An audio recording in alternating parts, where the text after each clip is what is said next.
The story starts with a group of students suddenly transported to another world while heading to school. The king informed them that their human nation had been cautioning against demon nations for years, suffering significant losses and accumulating debt. Facing a severe crisis, they chose to summon individuals from other worlds endowed with special abilities to help them. The king then proclaimed them as great heroes, but they seemed confused by his words. They began assessing their powers, discovering that a black-haired girl possessed the rare sight of the goddess skill. Upon further inspection, everyone in the group had unique abilities, though the black-haired girl was unclear about what a skill meant. A man clarified that skills are acquired when entering their world, considered a divine blessing by the king. The boys were excited about being heroes, and the king was pleased with their impressive skills, making their summoning worthwhile. However, one man pointed out that a boy named Nami Norio had no skills. Nami Norio, previously a mundane corporate worker with a dull life, had an encounter on a train before being summoned. He collided with a chubby man who claimed to be a god, revealing that Norio was chosen by his father, Zeus, the king of gods, for this summoning. The man, Hephaestus, explained that Athena, the previous administrator, had been biased against men. Skilled in crafting, Hephaestus was new to granting skills and gave Norio his best effort, the Master of Supremacy skill, which was complex but manageable with time. Hephaestus placed the skill on Norio's chest, finalizing the process. Back at the king's mansion, the guardians were in an uproar, with Izanami doubting Norio's ability to battle demons. Norio wanted to ask a question, but the king was preoccupied, worrying that there was no way to return the summoned heroes to their original world. The others were stunned, thinking it was a jest. The king explained that only the demon king's leader knew how to send them back, which was why they needed to fight his forces. Since Izanami believed Norio lacked skills, he couldn't join the fight, so the king offered him a piece of land to live on quietly, regardless of its location. Unable to live as he wished in his previous life, Norio decided to embrace this new opportunity. One of the king's men took him to a place where he could live freely. The land was outside the kingdom, allowing Norio to farm and live without owing anything to the kingdom. The man received a guide fee and told Norio to live as he pleased, whether he survived or not. Norio felt a bit guilty for the expense, but after the man left, gazed at his new land, ready to start his life anew. While most might seek adventure with others, Norio preferred a peaceful, uneventful existence in this world. He had no desire for others to urge him into action. Arriving at a beach, he decided to claim it as his own small domain. To settle there, he needed to secure water and checked if it was seawater or drinkable. Surprisingly, it was fresh, potable water, and he spotted an octopus in the sea. Curious if octopuses lived in shallow waters, he decided to find food regardless. Entering the sea, he found the water oddly salty, despite its earlier sweetness. When he scooped water into his hand to drink, it was sweet, but drinking directly from the sea, it tasted salty. Water wasn't an issue, so Nami Norio planned to eat the octopus he caught. Lacking seasonings, he chose to cook it using boiled salt water. First, he needed a fire, so he carved a hole in dry wood and made a notch. He inserted a stick into the hole and spun it by hand to create friction. He transferred the embers from the friction onto a dry leaf. It sounded simple but was tough to execute, so he took a deep breath and spun the stick with resolve. As he spun, the fire ignited just as he was eating his octopus. He found it strange that the fire started so easily in this world, and he even crafted a bowl and chopsticks. While marveling at his survival abilities, he wondered if surviving was the skill Hephaestus gave him. To test it, he swung his sickle, and it cut the grass cleanly to the stem. He tried plowing, and the land was perfectly tilled, requiring no further effort. The plowed area matched the exact size he envisioned for a crop field. The Master of Supremacy skill enhanced the efficiency of any tool he used, making farming simple. He planted seeds he got in town, finishing in minutes. He wasn't sure what he planted, but if it grew, food wouldn't be a concern. Still, the crops would take time to grow, so he decided to fish for dinner. While fishing, he reflected on his past life and chose to offer rice balls to Hephaestus for the great skill. A fish tugged his line, feeling large because it was hard to reel in. When he pulled up the rod, he was shocked to see a mermaid, not a fish. He couldn't believe he caught a girl, then realized she was a mermaid. Before he could speak, the mermaid scolded him for catching her. She declared that since he fished her, he must marry her. The situation escalated quickly, leaving him stunned to have a mermaid wife in this world. The mermaid grumbled about her plight while he noted she looked different from book illustrations. She said she couldn't return to the ocean, but he thought she was exaggerating. Angrier, she insisted she had no choice but to be his wife. She demanded he take responsibility and provide for her. He made excuses, urging her to reconsider. She acknowledged that her tail made joining together impossible, then drank from a bottle. Her tail vanished, legs appeared, but she was completely unclothed. Relieved, she said she could live on land and bear his children without issues. Panicked, Idomnemi told her to cover up. In the moment's chaos, he accepted her as his wife, though he only had the field he plowed. She disliked clothes, but he firmly said he wouldn't marry her unless she wore pants.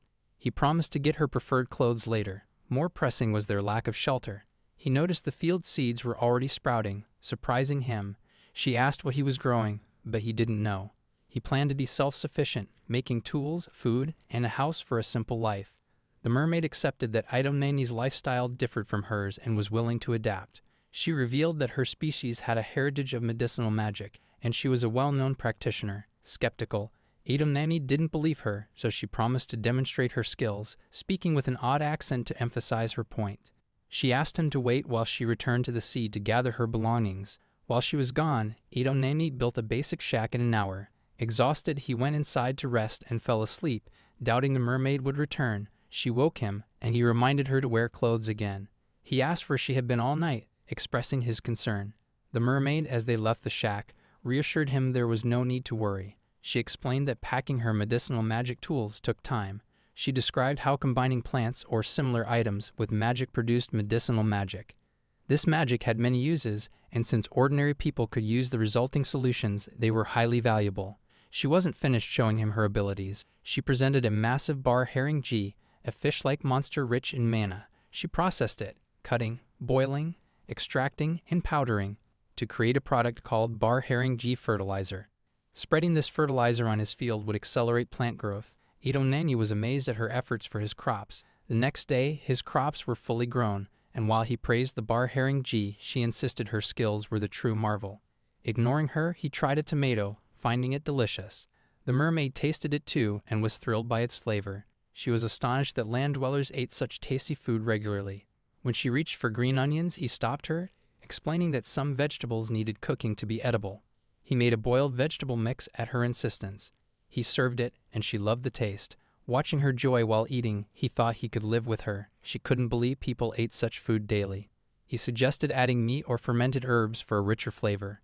She was stunned that the dish could improve further, while he planned ahead, and she admired his kindness. He asked her name, learning it was Plady. Idomnemi nearly shared his real name, but instead chose to go by Caden, expressing excitement about their life together. Caden began his new life with Plady in this world. The next morning, he woke to find her gone from bed. Wondering if she was comfortable sleeping there, he hoped she wasn't struggling. A scream from Plady alerted him to someone in the field, but it was just a scarecrow holding a wooden sword.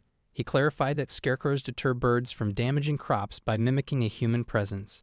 Unexpectedly, the scarecrow began moving, which should have been impossible. He attributed it to his skill. Plady asked if his hands were causing it, but he explained he was summoned by the kingdom's king from another world. As Caden described his abilities, Plady recognized him as a hero. Surprised, Caden was caught off guard that she knew. She believed heroes summoned from other worlds used their powers to battle demons and questioned why he was there. He explained he had no interest in fighting demons and had chosen to retire to that place. Plady found this surprising, noting that humans and land dwellers usually band together for survival or monsters would kill them. She wondered how he differed from them, but he clarified he was the same race as those she mentioned. Shifting focus, he thought about breakfast and recalled that she woke up early that day. He asked if she was all right and where she had gone. Her face flushed as she admitted she went to the toilet. When she asked where he relieved himself, he said the ocean, angering her. He defended himself, saying sailors do this, feeding plankton that supports the food chain.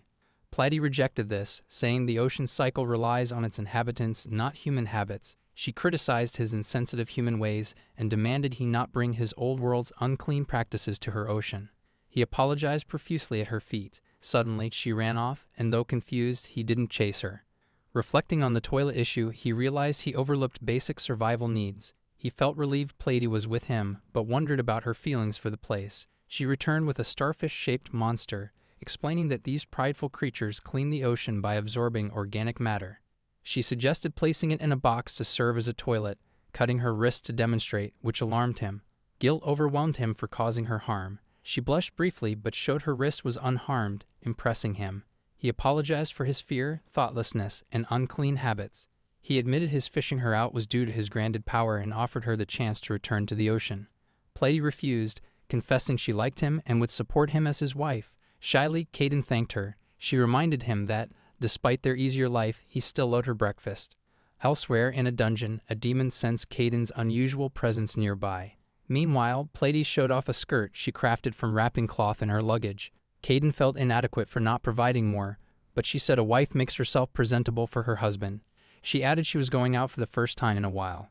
Curious, he asked where she was headed, and she revealed she found a dungeon, a place for underground adventures, treasure hunting, and fighting monsters, with a boss at the lowest level. She suggested he see it himself and led him to the dungeon, a 2-hour journey. She had discovered it while he worked in the field. The dungeon was a cave type, formed where mana was abundant. To Caden, it looked like an ordinary cave, but stepping forward, he sensed immense power. It felt like a large animal licking his face. Platy explained that in certain places, the world's flowing energy could stagnate, creating such dungeons. Dungeons form in areas where energy stagnates, growing denser inside. This energy eventually solidifies and transforms into monsters. These creatures can overflow from dungeons, threatening the land and seas. Caden was shocked by Platy's explanation. She noted that clearing dungeons is nearly impossible, so they must regularly return to defeat the monsters. Before Caden could protest, Platy entered the dungeon, and as her husband he followed. The dungeon's interior was unlike its entrance, resembling a grand castle. He sensed something odd and realized monsters were already approaching. A group of creatures charged at them. Platy told him to stay back, pulling out small tubes. She hurled the tubes, causing an explosion. Caden was impressed, but her display continued. She froze the monsters, struck them with lightning, and melted them. These feats stemmed from her battle medicine skills. As she pressed forward, Caden struggled to distinguish who the real monster was and let her take charge. Feeling useless without a weapon, he spotted a sword but doubted he'd get to use it. He noted she had defeated many monsters and suggested going home, but she refused. Platy sensed something unusual about the dungeon's atmosphere. The dungeon's structure and the monsters' coordinated behavior suggested a master was controlling them. Dungeons with masters are rare and highly dangerous. Caden grew anxious hearing this.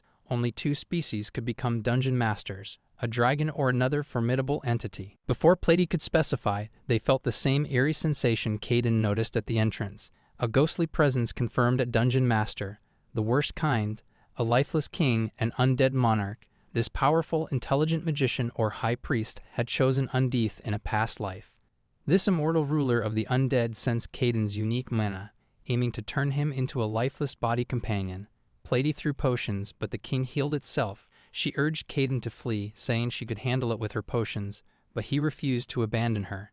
Caden swung his sword and charged at the lifeless king, declaring himself Platy's husband. Platy tried to stop him, but the king surrendered instantly, stunning them. The lifeless king admitted that despite Caden's strike with a holy sword, his power was terrifying. Caden was thrilled to learn he wielded a holy sword.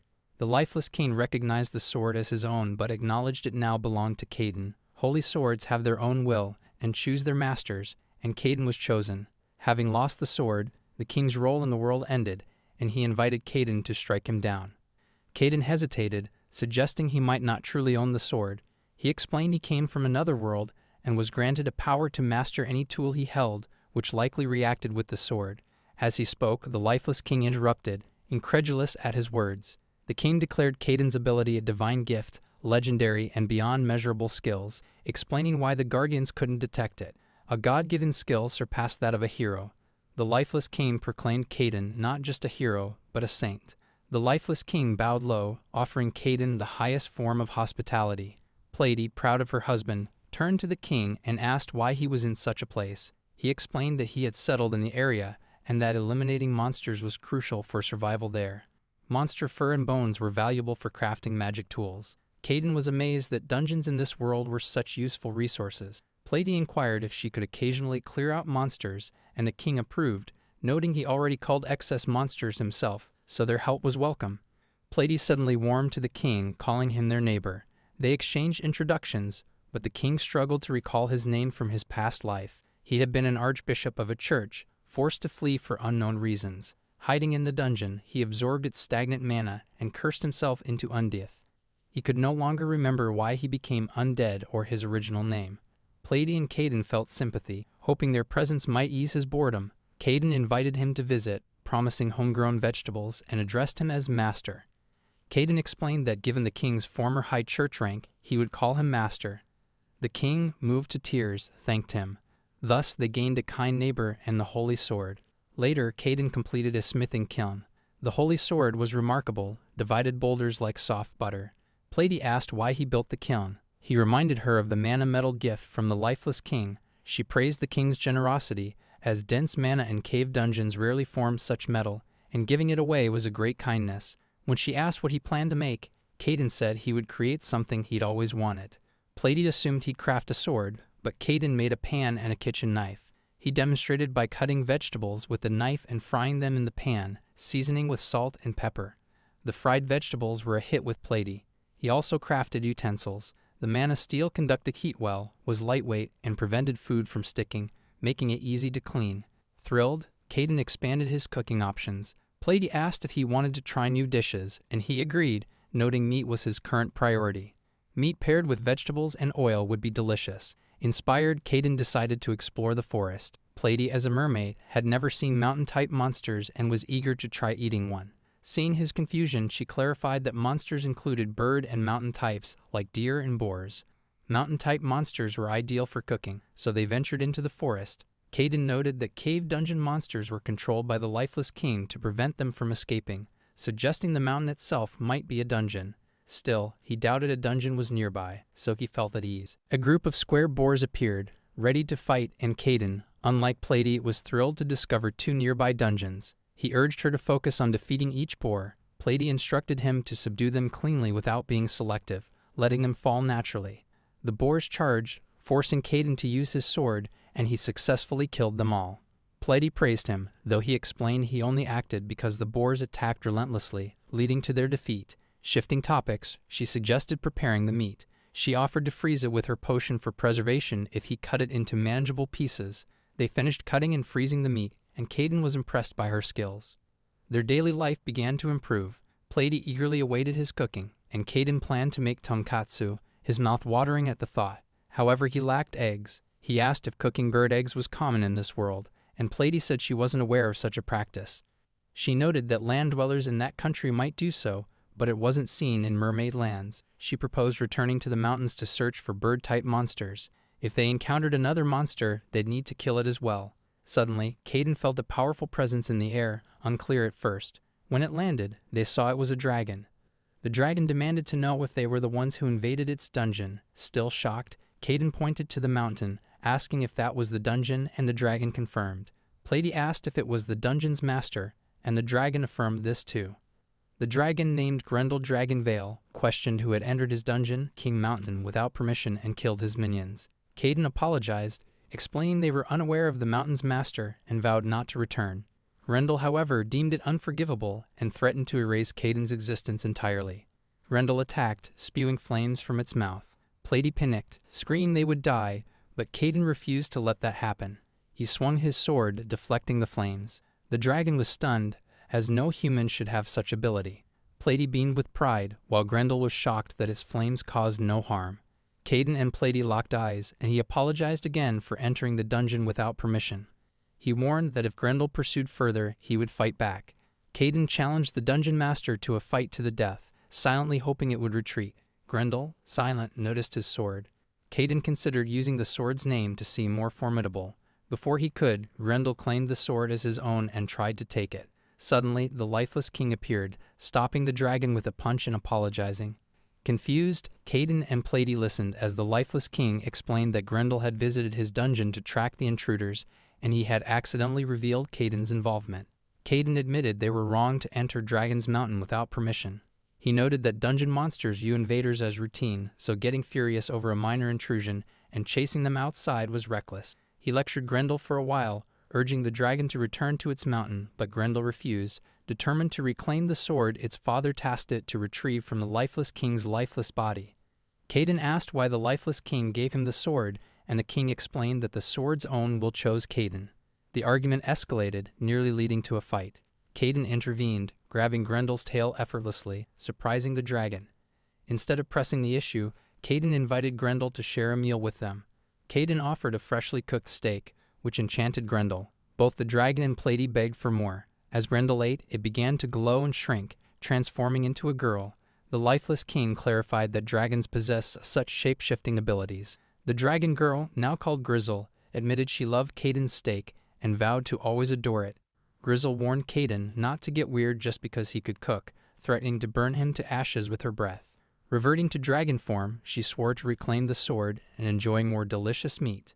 Caden welcomed her to return any time before she left. Plady asked if Grendel's mountain had bird monsters. Grendel wasn't sure of their numbers, but noted they were bonny and not tasty. Plady inquired about eggs, and Grendel confirmed they had some, suggesting Caden could make an even tastier meat dish. Excited, Grendel flew back to the dungeon to hunt birds. Plady stopped Grendel, insisting on joining since she understood monster ecology. They left together, and Caden, smiling at the sky, reflected on how vibrant his life had become. Later, Caden crafted a sword from mana metal, potentially the world's strongest, aside from the Holy Sword. Plady asked if he'd sell it, but he intended to equip it to Kakashi, his scarecrow. Plady assumed Kakashi would fend off birds threatening their fields, and encouraged its use as Kakashi attacked the birds. Caden shouted that killing was forbidden, though it seemed unlikely anyway. Plady questioned why he armed Kakashi, and Caden said it was because it looked cool. She didn't grasp his sense of style. It had been some time since Caden went fishing. His last fishing trip netted Plady, leading to their marriage. As a former salaryman transported to this world, he aimed for a slow life, but found fulfillment through Plady's insistence on becoming his wife. The lifeless king and dragon veil added excitement, but a moment of calm was soothing. As he pondered, a head emerged from the ocean. A man with ears like Plady's asked if Caden was her friend. Before Caden could respond, the man ordered soldiers to kill him, and they hurled spears at him. Caden swiftly grabbed his sword, countered the attack, and defeated the soldiers. As he considered his next move, Plady arrived, confused by the scene. She revealed the man who attacked Caden was her brother. The soldiers checked on her, calling her princess, bewildering Caden. Plady formally introduced herself, explaining that the man was her older brother, Prince Aridhana, heir to the throne. Plady introduced Caden as her husband, shocking everyone present. She acknowledged that Prince Aridhana came to retrieve her, but she firmly declared she would not return to the Mermaid Kingdom. Unwilling to accept her choice, Prince Aridhana ordered his soldiers to resume their attack, aiming to kill Caden, the land dweller, for supposedly defiling and abducting his sister. Determined to kill Caden and reclaim Plady, Prince Aridhana pressed the assault. Plady urged Caden to fight back, but he hesitated to do so. Grendel, the dragon, arrived to assist, causing the soldiers to flee in panic. Grendel checked on Caden's safety, while the prince stood speechless, overwhelmed by the scene. Plady cautioned Grendel not to overreact despite the tension. Prince Aridhana, still struggling to comprehend the situation, didn't realize he was the only one who hadn't fled. Grendel threatened to turn him to charcoal. Unfazed, the prince dismissed Grendel's words, refusing to heed him. Plady agreed there was no point in talking and told her brother to return to his kingdom. Caden interjected, saying she shouldn't speak so harshly since her brother's actions stemmed from concern for her. He felt it was his duty to hear the prince out. After a moment's thought, Prince Aridhana reconsidered his stance. Caden guided the prince, and Grendel hoped for a new meal as a reward. Plady seemed puzzled by something. Back home, Prince Aridhana scolded Caden for letting his sister live in such a shabby house. Caden felt embarrassed, imagining various shortcomings. Plady redirected her brother's attention to their storage building, filled with meat and vegetables from the mountains. The prince was amazed by his first encounter with a plaster wall. Beyond that, they had a factory producing seasonings, awaiting the completion of miso and soy sauce. The prince was baffled by the unfamiliar terms. Plady boasted about Caden's versatility and perfection in all tasks. The storehouse doubled as her magic compounding room, and Caden treated her kindly. He invited the prince to sit for a new dish. He mentioned recently building a garden table for tea and meals. The prince noticed a young girl, and Caden clarified she was Grizzle, Grendel's human form. Caden served zenzai, made from Mizuki beans, to everyone. The prince and others were delighted by its flavor. Grizzle requested seconds, but since Caden grew the beans by chance, he had only a small batch. Plady and Grizzle shot the prince annoyed looks, feeling they could have eaten more without him there. Prince Aridhana knelt, apologizing for underestimating Caden, and declared him a saint or sage. Convinced of Plady's love for Caden, he entrusted his sister to him. Plady was thrilled, but Caden asked if the prince was certain, as he just learned Plady was a princess with responsibilities. Caden worried that Plady couldn't abandon her duties to marry him, given the expectations tied to her role. Plady insisted she didn't care about others' expectations as long as she was with him. As she shouted, Prince Aridhana urged her to calm down, noting that Caden seemed unaware of her circumstances. If their marriage was part of a political scheme, Pleiadi faced an unavoidable issue. Everyone seemed aware of the circumstances. A conflict over surface sovereignty between humans and demons had now involved the neutral mermaids, leading to a proposed political marriage. Prince Aridhana asked how she knew, but Pleiadi replied that a century-long issue would inevitably reach her, whether she wanted it or not. Caden grasped the situation. Prince Aridhana, addressing Grendel as Vale, explained that marriage proposals from both humans and magical beings were pressuring the royals to pick a side. Caden asked what would happen if they refused to choose. The prince warned that neutrality would make them enemies of both sides, inviting attacks. Thus, the kingdom's leaders were debating which race Pleiadi should marry. Prince Aridhana realized Pleiadi aimed to resolve the conflict and save the kingdom by vanishing. Now living peacefully with Caden, he wanted to honor her desire. Turning to Pleiadi, he expressed joy that she found someone kind like Caden and pleaded once more for Caden to protect and officially marry her. Caden agreed to marry Pleiadi officially if that was the case. Vale interjected, confirming Caden's intent to wed Pleiadi. Unexpectedly, Vale also declared her desire to marry him, eyeing the holy sword and shared assets, noting humans' short lifespans compared to dragons. Vale also dreamed of enjoying Caden's delicious meals. She asked if he'd marry her, but he immediately declined. Surprised by his refusal, she asked why, and Caden explained he was already with Pleiadi. Vale argued that a powerful man like him could have multiple wives. Despite his strength, Caden rejected polygamy and clarified he wasn't Vale's master. Vale began to cry, catching him off guard. To stop her tears and her claims of being weaker than the lifeless king or hated, he reluctantly accepted her proposal. As Vale celebrated, Caden apologized to Prince Aridhana for the scene. Prince Aridhana understood, noting fathers of daughters worldwide share such experiences. Pleiadi, however, disapproved of another woman in Caden's life. The prince left to seek approval from their parents for Pleiadi's marriage. Pleiadi expressed doubts, admitting she fled home and was forced to be Caden's bride after being caught. Yet she enjoyed their life and loved his cooking. Pleiadi wanted to stay with Caden forever but feared she was a burden. Surprised, Caden, aware of her situation, had no plans to alter their current lifestyle. Despite his God-given skill, he was ineffective in combat. Caden admitted he wasn't a strong human. Still, they could pursue a happy life together. From that day, he asked Pleiadi to remain by his side, thrilling her. As she hugged him, Vale appeared, complaining of hunger. Caden decided to cook for them as a wedding gift. Later, Caden realized they needed more help. He wanted to tend the fields, harvesting mature crops. Since starting to produce miso and soy sauce, he was overwhelmed. As a married man, he also aimed to build a proper home. The lifeless king appeared, endorsing Caden's decision, but startled him as Caden hadn't noticed his presence. Caden asked if something was wrong, and the king said he was just free and wanted to visit. He presented a mana metal souvenir, delighting Caden, Hawkins. The lifeless king brought a large piece, which would be incredibly useful.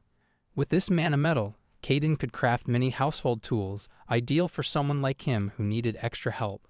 Recently, Pleiadi's brother had pointed out some issues, inspiring Caden to build something unique, a proper home. Pleiadi suggested enlisting the lifeless king's assistance. Caden was skeptical about the idea, but the king asked how many workers he needed, suggesting 10 might suffice. Before Caden could ask how, the king told them to wait, transformed, and return with humanoid monsters from his dungeon. 5 or 6 orcs and 5 goblins. These dungeon-born monsters obeyed the lifeless king's commands. He instructed them to follow the holy saint's orders, allowing Caden to direct them as needed. Caden introduced himself, but the monsters stared blankly, emotionless. The king explained they couldn't speak, though they were intelligent enough to understand orders, lacking self-awareness. The king added that no rewards or food were needed, as they sustained themselves by absorbing mana from the air. Pleiadi was impressed by this. Caden thanked the king for his generous offer. The king wished him luck with the house, transformed again, and urged everyone to unite their efforts to build a magnificent home with great enthusiasm. The monsters' faces showed no emotion, but they worked together efficiently, impressing Caden with their productivity. The orc's strength was perfect for heavy labor, while the goblins' small hands were adept at skilled tasks. They struggled with complex jobs, but with patient teaching, they improved steadily. Getting help wasn't unusual, but watching the monsters work for him made Caden kinder toward them. Pleiadi, observing, admired him but warned against getting too attached, as they weren't truly alive. She was correct, but Caden believed everyone deserved a chance at life. Pleiadi explained that magical beings use humanoid monsters in large armies, expecting their defeat, as they can be replaced from dungeons. Caden was shocked by this, but despite its truth, he valued the monster's help. He tried to embrace the realities of this world. When a goblin fell, Caden rushed to check if it was hurt, recalling it couldn't speak. Surprisingly, the goblin mumbled it was fine, startling both Caden and Platy. When asked again, the goblin confirmed it was okay. The goblin expressed a desire to work more for Caden, and another joined in.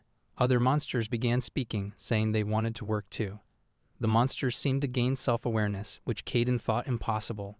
He attributed it to his God-given power, reminding himself to use it cautiously due to its potency. With his skill, Caden could now communicate with them. He hugged the goblins, tearing up slightly. Platy realized they couldn't just use and discard them. Eventually, the house was finished. Vale, visiting, was astonished, having missed the construction process. Vale was eager to explore the new house, but Caden stopped her, asking her to remove her shoes at the entrance. She adored the house and seemed ready to settle in, which was why Caden had built it so large. Platy asked if he made it big enough for the monsters to live there too. That was Caden's intention, but when the monsters declined to stay in the house, he proposed building a nearby tenement for them. He also requested their help with the kitchen and bathroom, which they gladly agreed to. A goblin named Gobo Kishi told him the item he asked for was ready and showed Platy the futon he crafted. Caden said the futon was a gift for Platy. He grew cotton alongside grass to make tatami, all to have a futon in their new home. Platy was amazed at how comfortable it felt. He apologized for making her sleep on plywood before. With sparkling eyes, she thanked him and Gobo Kishi. Later, Prince Aridhana visited and Caden offered tea. The prince remarked that building such a house so quickly must be a divine gift. He came to discuss Caden and Platy's marriage. After consulting his father, who was initially hesitant, the prince described Caden's character and strength, convincing the king to approve.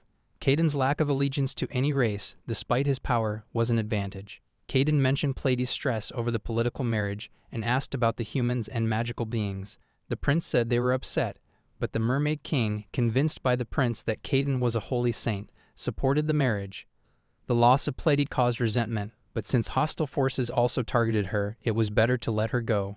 Prince Aridhana bowed, vowing to minimize trouble for Caden and pleading for him to care for Platy. Caden asked him to stop, saying he cherished his time with Platy and was grateful for her. Caden arrived in this world alone, and without Platy he might have remained solitary, perhaps even forgetting his name like the lifeless king. The prince was puzzled to hear Caden was neighbors with an undead king. Suddenly, a goblin rushed in, reporting an enemy attack from the coast by a large group of magical being monsters. The orcs and goblins were currently battling them. Prince Aridhana was stunned that magical beings found this secret location of their kingdom. Outside, they confirmed the attackers' ship belonged to magical beings. An orc named Okubo reported capturing their leader, Astria of Deception, one of the 4 heavenly kings. The orc explained Astria came to kill Caden, so they detained her. Caden noticed a pile of bones, and a goblin clarified they were skeleton soldiers led by magical beings, about 100, all defeated by the monsters. Shocked, Caden lectured them on the dangers of such actions, worried he could lose them. Meanwhile, Astria, annoyed at being ignored, snapped at Caden. Prince Aridhana asked how she found the location, but she ignored him, insulting mermaids instead. She boasted about their intelligence network, saying mermaids would never comprehend it. Freeing herself, Astria declared her mission was to retrieve the mermaid princess and kill Caden, the holy saint and bride thief. The goblins told Caden that Astria, a high-ranking demon lord, was a bloodthirsty warrior who terrified even her allies. Prince Aridhana, unconcerned, attempted to attack her, but Caden stopped him. The lifeless king appeared, complaining about the noise. The prince was stunned when Caden introduced the undead king as his neighbor. His shock grew when Vale arrived in dragon form, asking what was happening. Both the prince and Astria were amazed that Caden was allied with a dragon. Vale, now in human form, checked on Caden's safety. The prince asked where she'd been, and Vale explained they were hunting for eggs in the mountains for tonkatsu when they spotted the demon ship and got curious. Vale was enraged that a lowly demon like Astria dared to target her master, Caden. She threatened to wipe out Astria's entire race for attempting to harm him. Caden cautioned Vale against such bold threats. Seeing Astria's fear, Caden offered her a deal, promised no hostility, and they'd let her go. Astria, too proud, rejected the offer, insisting he stop insulting her despite her trembling voice. She stood, proposing a one-on-one duel, stating she considered his offer if she lost. Vale grew furious, but Caden restrained her. Caden's primary goal in this world was to preserve his peaceful life, so he accepted Astria's dual challenge and drew his sword. Astria was confident, believing Caden, though backed by strong allies, was just a human. But when she saw he wielded the legendary evil sword Driv Schwartz, she dropped her weapon and fainted. Vale suggested burying Astria to become fertilizer, but Caden refused. He instructed Vale to escort Astria home, as the demon sailors, terrified by Vale, had abandoned Astria and fled. Vale reluctantly agreed, and en route, Astria asked why Vale served Caden, but Vale stayed silent, though her true motive was Caden's delicious cooking. Later, Astria returned with her allies, saying she needed to speak with Caden. Platy, irritated, shouted for her to leave. Caden calmed Platy, and the girls with Astria explained they'd been expelled from the Demon King's army. Astria clarified that only she was banished, and her companions could return, but they remained loyal to her. Vale, fed up, unleashed thunder, but Caden ordered her to stop, threatening to cut her meals, prompting her to revert to human form. Caden sympathized with Astria's exile. She explained her failure to retrieve the princess and the loss of her monsters led to her banishment. Bringing a dragon into the human-demon conflict was a severe offense. Vale clarified she had sent Astria back to her realm, resulting in Astria's title as one of the 4 heavenly kings being stripped in her exile from the demon realm. The girls believed the decision was rushed without the Demon King's input, suspecting Servian orchestrated Astria's downfall. Astria disagreed with the girls, stating that in the Demon King's army, strength is paramount, and her failure to complete her mission justified her punishment. Caden understood her dismissal stemmed from the recent incident, but wondered if there was more to it, seeing the girls' tears. Vale asked Astria what she wanted to discuss, and Caden cautioned Vale against suggesting he take responsibility. Hesitantly, Astria shared that she needed to begin anew and sought a purpose. She was amazed by the goblins and orcs' strength against her forces and stunned to see 2 world-class threats, Vale and the lifeless king, aligned with Caden. Curious about his uniqueness, she pleaded to work under him temporarily. Platy and Vale were shocked, but Caden agreed instantly. He wasn't sure if working there would satisfy her, but her effort to find herself impressed him, and he wanted to assist. Vale warned that helping Astria might invite more attacks, but Caden was unfazed. The other girls asked to stay too, and he allowed it on one condition. While they stayed, violence was forbidden. Astria vowed to follow his rules, willing to endure any task or humiliation, and invited him to ask anything of her. Her words prompted Caden to make a request. As the girls rallied to support her, he assigned them fieldwork. Initially, Caden considered household tasks, but opted for fieldwork instead. Astria was fine with it, as her skills suited such work. One girl remarked that Astria was just striking the same spot repeatedly. Astria explained the tool was a hoe, used to dig soil and create ridges for planting seeds. Caden praised her knowledge, and she revealed she was a commoner with some experience. Another girl noted that Astria and Palilina were aristocratic demon maidens. Astria told the girl to leave it be, reaffirming her commitment to serve the holy saint regardless. Caden admired the demon's dedication. He sent Palilina to build ridges with the goblins, while Astria and Marlena planted seeds with 30 centimeters spacing. They resumed work, but soon Astria's back ached. Marlena screamed, terrified by a wriggling creature in the soil. Astria's sudden movement strained her back, causing chaos, and Caden realized fieldwork was unsuitable for them. He reassigned them to hunt with the orcs and goblins, a task better suited for a warrior like Astria. She asked Platy what they were hunting, and Platy said Caden wanted to restock meat, targeting square boars. They heard noises, and Astria, eager to erase her fieldwork shame, told Palilina and Marlena to prepare. But the orcs and goblins were so powerful together that Astria's group couldn't act. Astria noticed their mana metal axes and sickles. Platy, seeing their surprise, explained that all their tools and weapons were crafted from mana metal with exceptional purity. Palilina realized this explained their strength, though the monsters were formidable even without weapons initially. Platy added that their house was also made from mana metal, making Astria realize their lack of skill, not the tools, was the issue. Unwilling to remain idle, Astria commanded the girls to take down the square boars. After some time, everyone except them succeeded in hunting the boars. Astria hadn't anticipated the boars' strength, finding mountain hunting unexpectedly challenging. Platy prepared to dress the boars, as they couldn't be transported as is. Meanwhile, Caden prepared a tasty meal, and the group returned just in time. Noticing the girls' somber mood as he greeted them, he asked what was wrong. Platy explained their disappointment over their failed efforts. Astria, once a feared demon king's heavenly king and master of deception among humans and mermaids, shared her despair. Having lost her title upon arriving, she faced unmatched residence and divine equipment, realizing her own weakness. Caden reassured her that she wasn't powerless, emphasizing that strength lies in loyal companions, not just power. He praised her charm, encouraging self-belief to unlock new potential. With everyone gathered, Caden invited them to enjoy dinner. The pleasant weather led them to eat outside. The girls, unfamiliar with the dish, learned it was freshly made ginger-grilled square boar with tangerine soup. The dish's enticing smell prompted them to try it, and its exquisite taste moved Astrea to tears of joy. Plady and Vale expressed their delight, and Caden felt fulfilled by their enjoyment. He urged everyone to eat heartily, lift their spirits, and try their best again. The next day, Astrea approached Paulina, noting she couldn't find Plady or Caden. Paulina said they were at the sea for an errand. Astrea, having harvested the requested vegetables, asked about other tasks. Paulina instructed her to weed and then clean the house, while Vale lounged on the floor. Paulina remarked that idleness leads to death.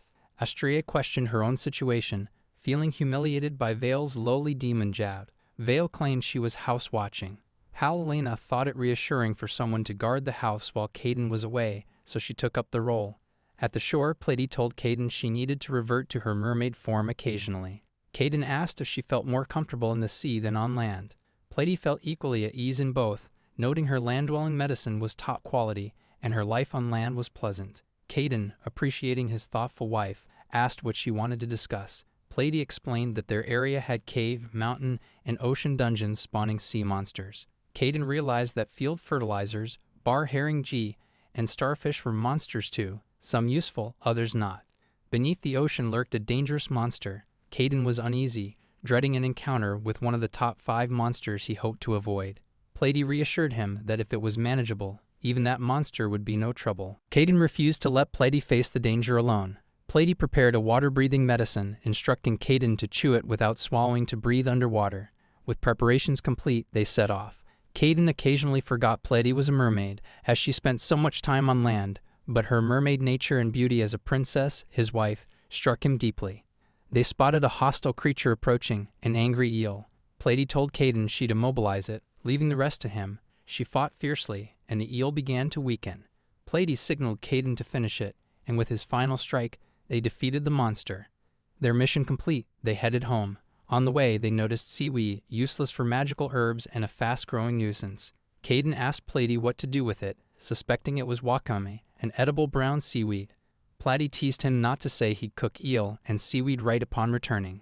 Caden prepared a trial dish, seasoned with salt and pepper, called izakaya wakame soup, made from eel stock. Plady tried it and found it delicious. Even seemingly worthless ingredients shone in the dish. The soup's refined taste and the seaweed's crisp texture amazed Plady, boosting her admiration for Caden.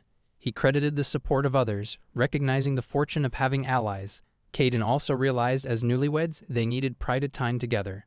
Caden proposed they swim together, delighting Plady. She planned to make a water-breathing medicine allowing underwater speech and would handle any monsters. At the demon castle, Astrea, a former heavenly king, faced not only dismissal but exile. The demon lord, displeased, confronted Riveria, who authorized her removal. Riveria admitted the lord had orchestrated Astrea's failure. The demon lord, enraged, held a sword to Riveria's throat, accusing him of treason while Riveria begged for mercy. The lord warned Riveria to take responsibility by his return, then handed him coordinates for a teleportation spell. Furious, the demon lord set out to find Caden, driven by intense emotion, as even demon lords act on passion. In another scene, Momoko Akasaka, a hero, battled monsters, shouting Anine-style attack names. Her goddess's sickle skill, gained upon arriving in this world, fueled her fight. Momoko fought alongside humans in their war against demons, struggling to adapt to a world without modern technology. Food was cooked over fires, bread was often stale, beds had fleas, and rough clothing irritated her skin. Many other worlders couldn't endure these conditions. When Momoko was summoned with 9 others, totaling 10, she wondered if the skill-less boy survived this harsh world. Without skills, survival was unlikely, but she was determined to thrive. Her talent was highly valued, which was why the king ensured all her needs were met. Possessing a God-given ability was seen as an extraordinary honor. In that world, her primary goal was to battle relentlessly until her skill surpassed all others globally. However, the enemy forces were relentless, with the Demon King's army appearing to have an infinite number of soldiers. She was determined not to let things end in defeat, vowing to defend the world as a hero. Suddenly, Vale emerged in her dragon form, terrifying everyone present. Both humans and demons were puzzled about why such a formidable dragon was on the battlefield, as even her exceptional heroic skill couldn't hope to penetrate the dragon's scales. The humans ordered a retreat, fearing annihilation from a single blast of the dragon's breath. The dragon spoke, declaring she was there to deliver a message to the lesser tribes. She introduced herself as Vale, the great dragon ruler and daughter of Grinnell, the grazer dragon. Today she was merely running an errand for her lord, returning the insolent Asura. The demons spotted her and tried to seize her, but Vale stated she could have easily destroyed Asura if not for her lord's mercy, which they should appreciate. She warned that if they troubled her lord again, she would annihilate the city of Kisam and others with one breath to demonstrate her might. She exhaled into the sky, showcasing her power, and before departing, revealed that her lord was the great Saint Caden, and opposing him meant opposing her as well. The revelation that someone outranked the dragon stunned everyone, as Caden's name was unknown to them. Meanwhile, Caden was cheerfully eating breakfast, planning to work diligently in the fields as he did the previous day. Abruptly, the demon Lord Zidane arrived, inquiring if he was the great Saint Caden. Before he could respond, the girls informed him that Astra had successfully completed her first hunt. They then noticed Lord Zidane, who was surprised to see Astra there. When she questioned his presence, he ignored her, instead asking why she had abandoned her troops without notice, as she was his top officer. The tension was palpable, and Astra confessed she had failed to secure the mermaid princess. She had also been publicly shamed by the dragon, and as a subordinate who couldn't fulfill her role, she was deemed useless to Lord Zidane. However, he insisted she remain by his side, making the situation more intriguing. They went inside to discuss over tea, and Caden apologized for his awkward speech, as it was his first time conversing with a lord. As the demon lord, Zidane's duty was to lead the demon nations in their ceaseless war against human kingdoms, a responsibility every demon lord bore. Caden pitied him, noting he lacked a family to return to, and the endless fighting must be exhausting, which was why he valued Astra's support. Astra was dependable, fiercely loyal, and essential, though she felt unworthy of such praise. Caden asked if Zidane could pardon or reinstate Astra, as he hadn't exiled her. Zidane explained it wasn't that simple, as Astra had been exiled following a military tribunal for her failure. He was leading the front lines and couldn't defend her, unaware of the tribunal, which allowed several nobles to gain power by orchestrating her dismissal. Now they blamed Astra for provoking the terrifying dragon that appeared at the front lines and threatened to eradicate them.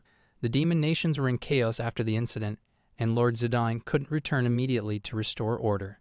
When he finally came back, Astra had already left, so he set out to find her. He took her hands, pleading with her not to leave him again. Lady observed the clear connection between them and asked Astra if she truly had feelings for the demon lord. Astra denied it, insisting they were just childhood friends, but no one believed her.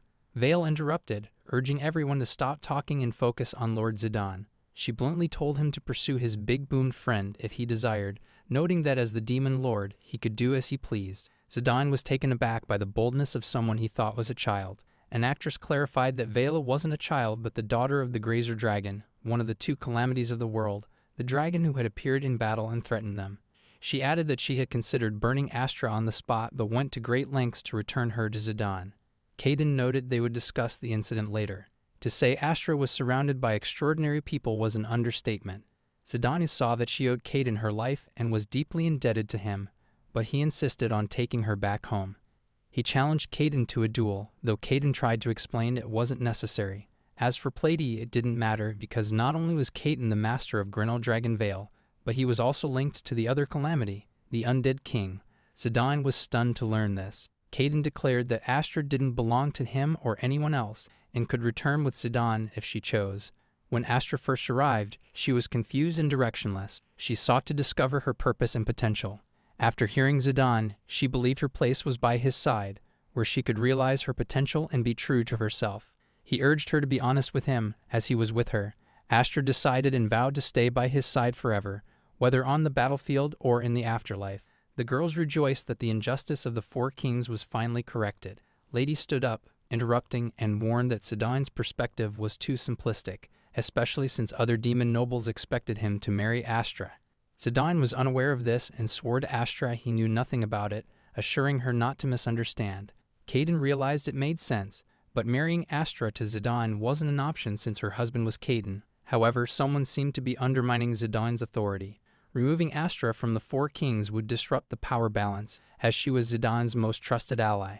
Asura asked who he thought gained the most from her dismissal. Everyone suspected one individual. Lady explained that this person orchestrated everything. Zidane was frustrated, knowing that even if he brought Asura back to the demon nations, that individual would highlight her past actions, causing the demon nobility to lose confidence in him and view him as weak. At worst, Lord Zidane risked losing many loyal followers, and at best they might demand he step down, paving the way for the usurper to seize power. Gordon asked if there was any solution. Lady explained that the marriage wasn't just for an alliance, but to secure heirs for the kingdoms, especially since Zidane hadn't married the mermaid princess. Failing to do so would make him appear negligent toward his nation's future. Lady suggested a simple way to thwart the usurper's scheme. Zidane and Asura should return to the demon nations not as lord and subordinate, but as husband and wife, meaning they should weed. The idea was sudden for Lord Zidane, but he was open to marrying Asura. Making her queen would be a devastating blow to anyone plotting Asura's downfall. If someone in the demon race sought power nearly equal to the demon kings, they'd want their daughter or sister to be the king's wife. Thus, it was decided that Zidane and Asura would marry. Asura was unsure about the marriage process. Lady clarified that a marriage required exchanging vows before God. When they didn't grasp this, she elaborated that it involved standing before God to declare their vows, unbreakable even by fate. In Caden's world, marriage meant filling out a registration form, submitting it, and formalizing the union. Caden was curious about how the vows worked. Lady offered to explain and summon the lifeless king. Lord Zidane was shocked to see him, confirming the rumors. Lady asked why Lady called the king, and she replied that he would officiate their marriage, as he was once a renowned pastor for a large church. She wanted God to witness Zidane and Asura exchange their vows of love. However, the lifeless king noted that they were demons, and when he was alive he served humans. Lady hadn't anticipated this issue and felt guilty for overlooking it. Caden was confused, so the king explained that different races worship different gods. Humans worship Zeus, the god of the heavens, mermaids worship Poseidon, and demons worship Hades, the god of the underworld, each race devoted to their own deity. Though Lady was upset, the lifeless king offered to help, drawing on his 1,000 years of knowledge. Despite differing customs, he would study demon prayer rituals. He asked if Zidane and Asura were fine with this, and they agreed. The king began the marriage ceremony, and a heavy atmosphere settled over the earth. Something began to form. The god Hades appeared, seemingly summoned by accident. The lifeless king had meant to offer a prayer to create a sacred space for the wedding. Hades spoke, noting it had been a long time since such an event occurred, and asked why he was summoned and whether the humans had started an Armageddon. Lord Zidane knelt, explaining that the conflict with humans remained ongoing, with ups and downs, but it wasn't something Hades needed to worry about. Hades pressed for his purpose. Zidane introduced himself and stated that he was there to ask for a woman's hand in marriage. To formalize their union, Lord Zidane and Asura held a wedding ceremony, hoping to receive divine blessings, but they accidentally summoned Hades. Zidane apologized for the disturbance. Hades was unbothered and agreed to bless their marriage, provided Zidane vowed to love Asura exclusively forever. Zidane affirmed his desire to be with Asura alone for life, and Hades granted them divine blessings before vanishing. Caden found gods to be surprisingly kind. The lifeless king, who had conducted the ceremony, promised to be more cautious with prayers in the future. Receiving blessings directly from a god bestowed divine protection on Zidane and Asura. This protection meant anyone attempting to sabotage their relationship would face divine retribution, serving as the ultimate proof of Zidane's love to his demon kin. Zidane thanked Caden for enabling his dream of marrying Asura, and Asura vowed never to forget Caden's kindness. Caden, not wanting all the credit, expressed his joy for Asura. Zidane asked Asura if they should return to present her as the demon queen, but Asura unexpectedly declined, wishing to stay longer. Vale, displeased, insisted Asura return home since they were married. Zidane asked why, and Asura explained she wanted to train to be a better wife. Surprised but supportive, Zidane asked Caden to care for her a bit longer. Caden agreed, though he felt guilty about separating newlyweds and unsure how he could help. Zidane then asked if he could also stay temporarily. Caden was shocked, concerned about Zidane's absence troubling his people, but Zidane assured it would be fine briefly, as both factions were still reeling from Vale's battlefield appearance, delaying troop movements. Vale regretted her actions as they enabled their stay. Caden welcomed them, even considering building a house for them. Vale warned Zidane that staying left his camp vulnerable to plots. Zidane had considered this, but Vale remained skeptical, noting it was odd he arrived without a ship. Zidane clarified he used teleportation magic via a preset point, allowing instant travel, thanks to coordinates left by Astra's subordinate B'Elanna. B'Elanna, frustrated by potential separation due to schemes, was thanked. She wondered if other demons with teleportation magic could follow Zidane. He reassured her the coordinates were encrypted, making unauthorized access nearly impossible. Additionally, the area was shielded by restriction magic that blocked teleportation and clairvoyance, rendering it undetectable. Zidane's teleportation succeeded only due to B'Elanna's coordinates. Caden asked who created such a convenient barrier, and the lifeless king suggested only a dragon could. Vale admitted she set the barrier to block demons, yet Zidane still arrived. Caden knelt before Vale, asking if she truly cared for him so deeply. Vale confirmed, admitting she wanted to enjoy her master's cooking all to herself. They realized her actions weren't out of dislike for them. Caden patted her head, thanking her for always protecting him. It was time to celebrate Zidane and Astra's marriage. Caden organized a grand feast to honor their union. When Lord Zidane tasted the food, he declared it unlike anything he'd ever eaten. Vale enjoyed it so much she transformed into her dragon form, astonishing Zidane further. Caden revealed it was the same meat Astra hunted that day, prepared expertly by the Kurosaki deer lady with magical seasonings. Everyone contributed to the meal, not just Caden. Vale declared they were all meant to serve her and her master. Caden noted that Vale cared for them in her own way. Lady was impressed by the food's flavor, and Zidane remarked it surpassed anything found in royal palaces. He understood why Vale wanted to keep the place hidden. Plady asked how Caden learned to cook so well. He explained that living alone, he taught himself to cook, and his unique skill allowed him to recreate ingredients and dishes from other worlds, which likely made them taste so good. He was simply glad they enjoyed it. Astra wondered if Caden's cooking was a guarded secret. She knelt, asking him to teach her how to be a proper newly bride. Lady scolded her for asking another woman's husband for such guidance. Astra felt discouraged, believing she was only good for fighting. Caden cheered her up, saying her presence made his crops and dishes taste better. However, as a queen, he suggested someone like Koku guide her. Astra disagreed, insisting she needed to grow to be a worthy wife to Lord Zidane. Zidane asked Caden to train him too. Caden was confused, asking if he meant bridal training. Zidane clarified he was fascinated by Caden's cooking, crops, and buildings, understanding why Astra wanted to learn there. He also wanted to support Astra as her husband. He believed couples should support each other like Caden did, unlike kings who merely sat in castles. They relied on Caden's help. The next day involved construction and teaching Zidane, who proved skilled with his hands. Astra arrived wearing a cute apron to announce lunch was ready. Zidane blushed, thinking she looked adorable and feeling like he was in paradise. They ate, and the food was, as always, delicious. Zidane cried from joy, asking the dish's name. Astra said it was nikujaga, and Caden noted she cooked it herself, skillfully wielding a kitchen knife. She still needed to learn about ingredients and seasonings. B'Elanna pointed out that sewing was also key for bridal training, as clothing mattered. She noticed Zidane's outfit, and Caden explained he made it himself, adding that as a man, he could craft clothes for other men too. Caden had promised to make clothes for Plady but struggled to create a design. He already had some fabric available though. He displayed the fabrics, and B'Elanna was amazed by their quality, which Caden had discovered while exploring a mountain dungeon where he found a caterpillar that produced thread. As an experiment, he brought several caterpillars back to raise them himself. That's how he crafted the fabric from their thread. Everyone was impressed by his innovative thinking, realizing it was fine to use this fabric for girls' clothing. B'Elanna, whose parents once ran a needle workshop, was knowledgeable about sewing and suggested starting with Plady's clothes. B'Elanna took Plady's measurements to determine her 3 sizes. She insisted on measuring everyone, as she'd eventually make clothes for all. Plady asked if everyone would have to unequipped, even removing pants. The girls were shocked, asking if she always went without underwear. Plady, unaware of the term commando, was confused why people reacted strongly whenever she changed outfit.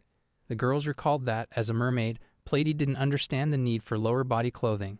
Plady asked if this was an issue, and they explained that for surface-dwelling demons and humans, exposing the lower half publicly was a crime. Plady was stunned and upset that no one had told her. She remembered her brother sometimes wore something called underwear.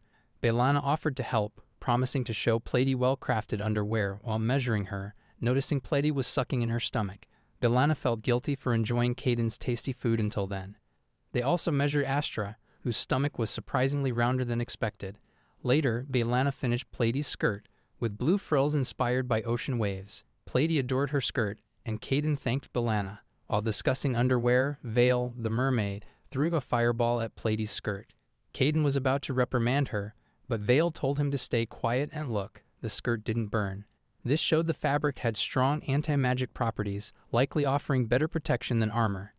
Bellana hadn't altered the fabric, so they wondered if the caterpillars naturally had this ability. Vale asked if Caden had done anything special, and he said he only cared for them, hoping to make quality clothes for Platy.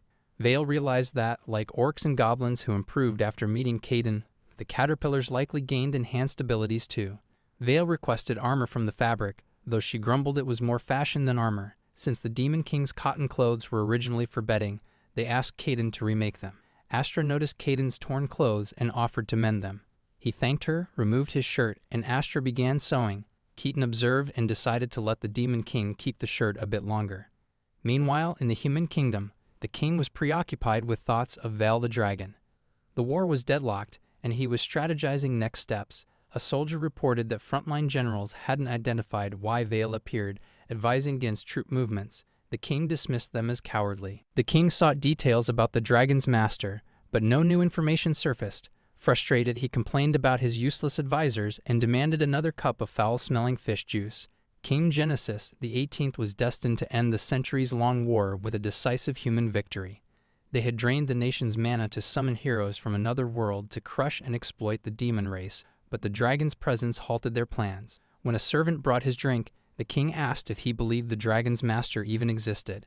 The servant replied that many doubted it, but a wrong move could provoke the dragon, leading to certain destruction if it reappeared. This sparked an idea, and the king ordered a search for St. Caden, believing his allegiance would guarantee victory. The servant was unsure how to locate Caden, so the king instructed him to assemble a team of skilled heroes. Genesis disbanded the army temporarily, redirecting all resources to find Caden, confident in securing human triumph.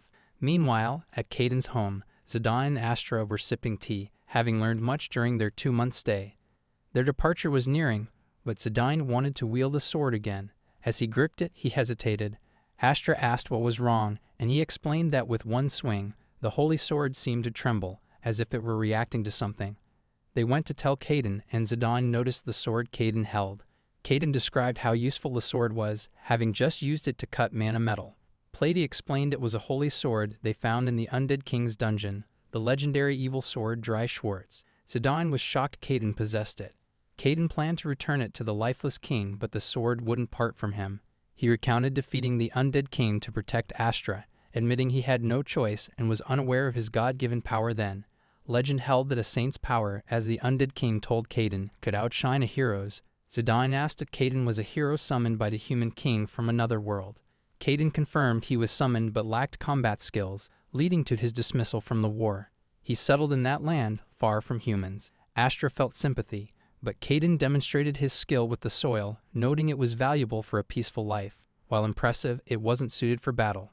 Zidane struggled to grasp how Caden surpassed the Undead King. Caden clarified his skill, maximized the potential of anything he touched, but he wasn't inherently strong. Zidane disagreed, insisting no one in that world could resist Caden's power. Zidane asked if Caden could demonstrate his superiority over humans and return to their kingdom, but Caden had no such intentions. He bluntly stated he wasn't tied to any faction as he belonged to no one, which also allowed him to marry Platy. Zidane noted that without Caden's presence, tensions between humans and demons would have escalated, likely involving mermaids too. He believed Caden's existence was vital to the world and hoped for a positive outcome. It was nearly time for Zidane and Astra to return to their nation. Zidane planned to confront the reckless nobles and restore the nation's trust in him. Caden encouraged him, while Vale, as usual, grumbled, questioning why the girls weren't leaving. Bellana explained that her presence ensured the Demon King could return to the land anytime. She vowed to maintain the connection between the Demon King and the land, and Bellana wanted to keep making clothes there. As a gift, she gave Astra a dress that captivated the Demon King. Astra loved it and thanked Bellana. As they prepared to depart, everyone wished them luck. During their journey, Zidane admitted he once thought resolving the demon-human war peacefully was impossible, but Caden's existence showed him it wasn't just a dream. He asked Astra to lend her strength to achieve that dream, and she eagerly agreed. Later, Caden finished baking bread, which everyone enjoyed. He explained it was a common food in his world, and wheat flour could make more than just bread, adding to his skills. He told the girls he wanted to grow a crop he'd been considering, rice, the true staple of his world.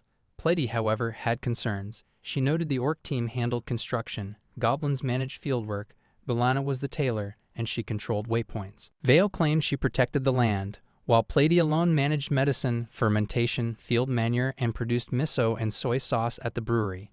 She also oversaw the fridge and crop warehouse, an overwhelming workload. Caden felt terrible and apologized profusely, realizing he'd overlooked her burden while planning new projects. As they spoke, Pleiadi's brother arrived, asking about the commotion. Caden apologized to him, feeling like a failed husband, which surprised him. Pleiadi asked why he was there, and he explained that after negotiating with the saint, they agreed to sell pickled radishes produced there, so he came to purchase them. Lady scolded him for bulk orders, noting even their neighbor, the lifeless king, loved them. Lady, reflecting on her understaffed fields, had an idea. She told her brother to bring merfolk skilled in pharmaceutical magic from the Mermaid Kingdom to balance her workload, threatening to cut pickled radish production otherwise. Before her brother could respond, she asked Caden's opinion. Caden was fine with it if the prince agreed. He supported Pleiadi, knowing she wanted to grow rice for him. The prince asked Caden if he understood the shore's significance to merfolk. Caden initially thought they disliked it, but Pleiadi had grown to value it. The prince described Pleiadi as an oddity, noting that most mermaids viewed the shore as a dreadful place and couldn't survive there. Pleiadi's choice to live on land willingly made her exceptionally unique. Her new medicine allowed him to move freely between land and water. Previously, the medicine was rudimentary, with limitations for becoming a land dweller, including side effects like losing one's voice, turning into bubbles, or disappearing. Vale, confused by the medicine's drawbacks, suggested staying in the water, but that wasn't feasible. The medicine was crucial for diplomacy, whether perfected or not. Most merfolk avoided land, and since the new medicine's completion, the Mermaid Kingdom introduced a system banishing criminals to the surface as an alternative to the permanent exile, without a vaccine to reverse the medicine's effects. These exiles had to live out their lives in the unfamiliar land. Everyone was appalled by this revelation, urging the prince to address it. As the Mermaid Kingdom's prince, he considered Pleiadi's helpers needing advanced potion brewing skills. However, deploying the royal palace's human affairs team to the surface long-term was challenging. Pleiadi proposed bringing banished criminals instead, surprising everyone. The prince scolded her for the reckless idea, but Caden was unbothered, though he didn't want Pleiadi endangered. Vale angrily vowed to burn any intruders, and the prince approved, seeing it as a way to force criminals to comply. Pleiadi demanded her brother bring 3 criminals to continue receiving pickled radishes. She didn't care about their criminal status, only their competence, even preferring criminals to work them relentlessly. Later, the prince arrived with 3 girls wearing no underwear. Vale, assuming it was typical for criminals, was unfazed, and B'Elanna provided them clothes. The prince introduced them, Puffer, Lamprey, and Gararupa, warning Caden to stay cautious despite their gender. Caden welcomed them and introduced himself, but the girls were hesitant. Lady appeared, instructing them to brace themselves. The girls were stunned to see her. The prince explained they'd served their sentence working under his sister, Princess Pleiadi. Lamprey, overjoyed to see Pleiadi, tried to hug her but stumbled. She tearfully expressed her happiness to serve Pleiadi again. Pleiadi told her to hush. Vale questioned if Lamprey was truly a criminal. The prince confirmed they were notorious in their kingdom. Puffer accused Lamprey of clinging to the royal family, but Gararupa retorted that Puffer was no different. Puffer defended herself, claiming Gararupa only followed because she admired the prince. Lamprey vowed to remain loyal to the royal family until her final breath. Pleiadi pondered the origin of her sudden idea. At the same time, Caden inquired about the offenses committed by the women in the prince's kingdom. There were 6 fierce witches known as the Great Wild Brewsisters, who were experts in potion making. Today, the prince had brought 3 of them along. Puffer was working on regulating the global flow of mana beneath the oceans. Her goal was to create a method to control it artificially. Caden was confused about what was problematic with Puffer's plan. He noted that if she mastered mana control, she could freeze the entire world, aiming to destroy both humans and demons. Gara Rufo, entrusted with a high position in the Merfolk Medical Association for her potion skills, proposed strange ideas. Gara complained that no one grasped her research on tiny organisms causing diseases. She believed the human body could recall harmful invaders and develop defenses against them. By taking blood from those who had recovered and injecting it into sick individuals, she thought antibodies could be created. Hirana was shocked that Gara would consider such a risky treatment for a frail patient. Injecting another's blood could be fatal. Yet someone from another world might understand her theories. Caden then asked about Lamp's crime. The prince revealed she was even more troublesome, having once been an imperial guard for the royal merfolk. Caden couldn't fathom why someone like Lamp would be imprisoned. The prince clarified that a riot during Patty's wedding was the reason. The merfolk, forced into political marriages with humans or demons, were divided on whom to support. A merman noble, speaking to his father, opposed Pleiades' marriage. From a neutral perspective, delaying the marriage risked failure, but the noble believed the other side would eventually yield. However, he spoke recklessly, calling Princess Pleiades a potion-obsessed fool with no manners. Infuriated, Limpy viciously attacked the noble for his insults. Limpy insisted to the prince that she wasn't at fault. The noble's disrespect toward Pleiades was the issue. The prince expressed regret for the situation. Caden asked if Pleiades appreciated his concern for her. The prince revealed he hadn't shared that Pleiades was also one of the great wild brew sisters. Shocked, Caden demanded to know what Pleiades had done. The prince explained that, unlike the other witches, Pleiades was involved in far more perilous potion creations and controversies. As a royal, she escaped trouble. Her notoriety earned her the title of the crowned witch. Her brother relied on her. No one but Pleiades could lead the witches, who were eager to follow her. They wondered about the place they were in and assumed Caden, the owner, was human. Yet their tailor was a demon, and goblins and orcs were present, confusing them. Vale interjected, urging them to focus on making good food and ignore such matters. The witches remarked on her arrogance. In response, Vale revealed her true dragon form, terrifying them as they questioned how a dragon was their host. A fainting Caden warned her to behave or face a food ban. Vale quickly returned to her human form, and Caden proposed hosting a pizza party to greet their 3 new guests. The girls were puzzled, unsure if he was a chef or the dragon lady's owner, until Vale clarified that Caden was her husband, causing Lamp to faint. Abruptly, the lifeless king appeared and expressed gratitude for the invitation. Noticing 2 of the world's greatest threats present, Puffer fainted as well.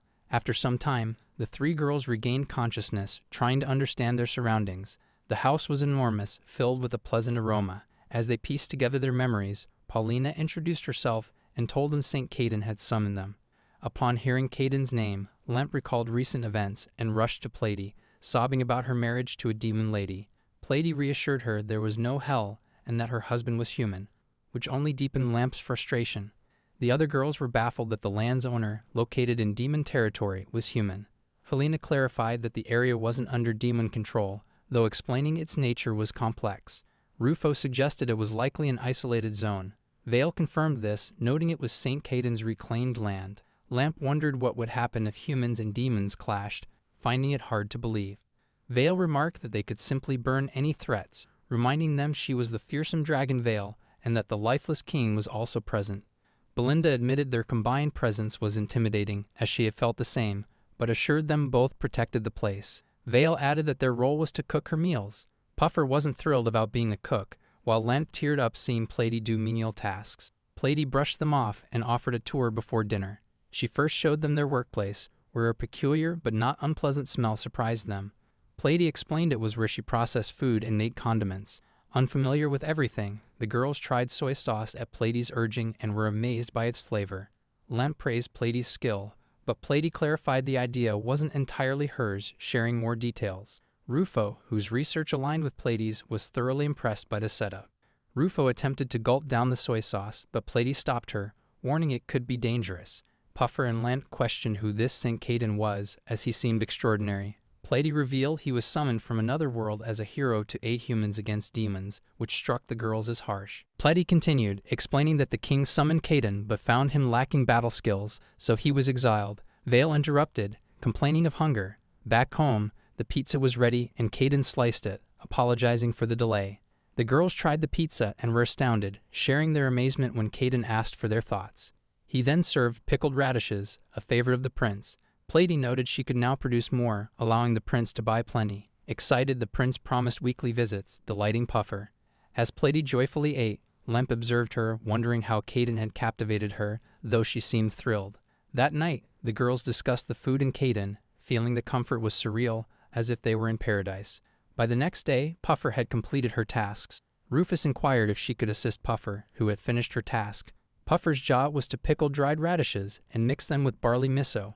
The miso depended on a microbe known as mold. This slightly disgusted Rufus. Still, that process created the pickled radishes, which Princess Pleiades loved. While working, Puffer asked about Lamp's whereabouts, and Rufus replied that she had gone hunting with the orcs. Lamp was enjoying hunting boars one by one at night, Caden remarked. He discussed how valuable the three girls were to their group. They not only aided Plady with her tasks, but also helped Kubo and Kabuki, speeding up the creation of a paddy field. With seedlings ready, all that remained was planting them before Caden dozed off. He murmured that growing rice held deep meaning for him. The next day, they began planting the rice. Puffer, in particular, was unhappy with the task. She complained about dirtying her clothes, but Melina noted the clothes were designed for such work. Rufo pointed out that rice was ideal for fermentation, even suggesting they could make wine from it. Rufo added that Prince Arowana would likely enjoy the rice wine, which motivated Puffer to plant eagerly. She promised Plady she wouldn't let her get muddy, but Plady said everyone, including Vale, was pitching in.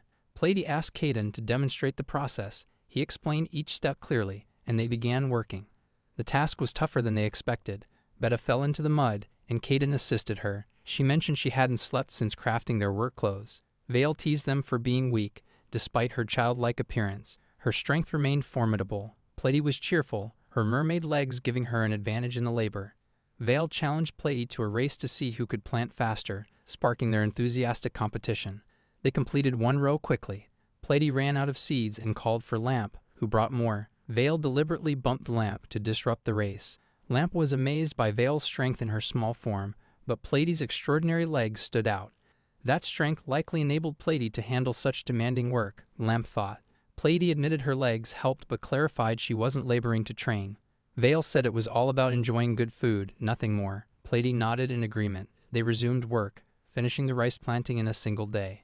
With everyone's help, including Plady's fish-based fertilizer and magic, the rice grew in just a month, and Caden cooked the world's first batch. Vale was eager to taste it, but Plady insisted Caden try it first. Belina and Betta noted Plady's dedication to speeding up the growth. Fertilizer and field care contributed, but Plady's preparations and teamwork were key. Caden felt deep gratitude for everyone's efforts. Plady urged him to taste the rice, and when he did, he teared up, calling it delicious. Vale was stunned that rice could move him to tears. Caden said he'd prepare a side dish and asked Vale to wait. Plady asked why rice meant so much to him. He explained it was his way of thanking the person who gave him this skill. He expressed gratitude to Plady for her support, thinking of Hephaestus. In the next scene, they were on a mountain, rescued by the lifeless king. Managing a large group would have been chaotic for them. Lampy worried that she might lose her role as Imperial Guard. Lady inquired if the dungeon had changed, but it was the same monster as before. Vale reassured them that there was no cause for concern, as their current location remained unaffected. Losing all the monsters they had been consuming until now would be troublesome. After trekking for some time, they reached a clearing. Lampy sensed monsters nearby, and soon creatures began leaping from the thick grass around them. Caden spotted them and dubbed them UFOs, as they were unidentified flying objects. Lampy urged the group to let her handle it, but Plady and Caden warned her not to underestimate the creatures. Lampy first threw something to halt their movements. An explosion followed, and Plady recalled that Lampy used explosive magic potions, earning her the title Witch of Hellfire. Yet when the smoke cleared, the monsters were unscathed. Vale noted they were Lotus, a tortoise-type monster with an exceptionally tough shell, even among other monsters. She suggested flipping them, but the Lotus quickly defended itself. Go attacked, aiming for its body, but his weapon's handle broke upon impact. He told Caden it was his moment to shine. With a single move, Caden defeated the Lotuses, revealing their tentacles as their weak point, which was unexpected. Vale praised them for defeating the Lotus, but noted they were the weakest of the monsters she had prepared. The strongest monsters still awaited them. Go suggested using them as shields against the orcs. Goblin Lady, ignoring Vale's words, stated they were there to investigate. Lampy remained anxious, but Plady reassured him not to worry, as her husband was the strongest in the world. Lampy expressed amazement at how Caden's power surpassed both the lifeless king and the dragon, but she couldn't understand one thing.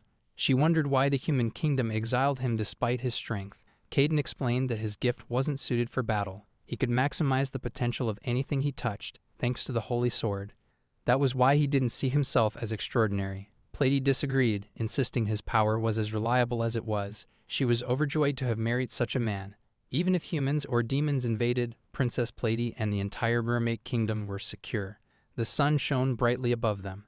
Vale announced the next stage, called Scorching Hell, where monsters thrived in such conditions and would attack. As she spoke, wolves appeared.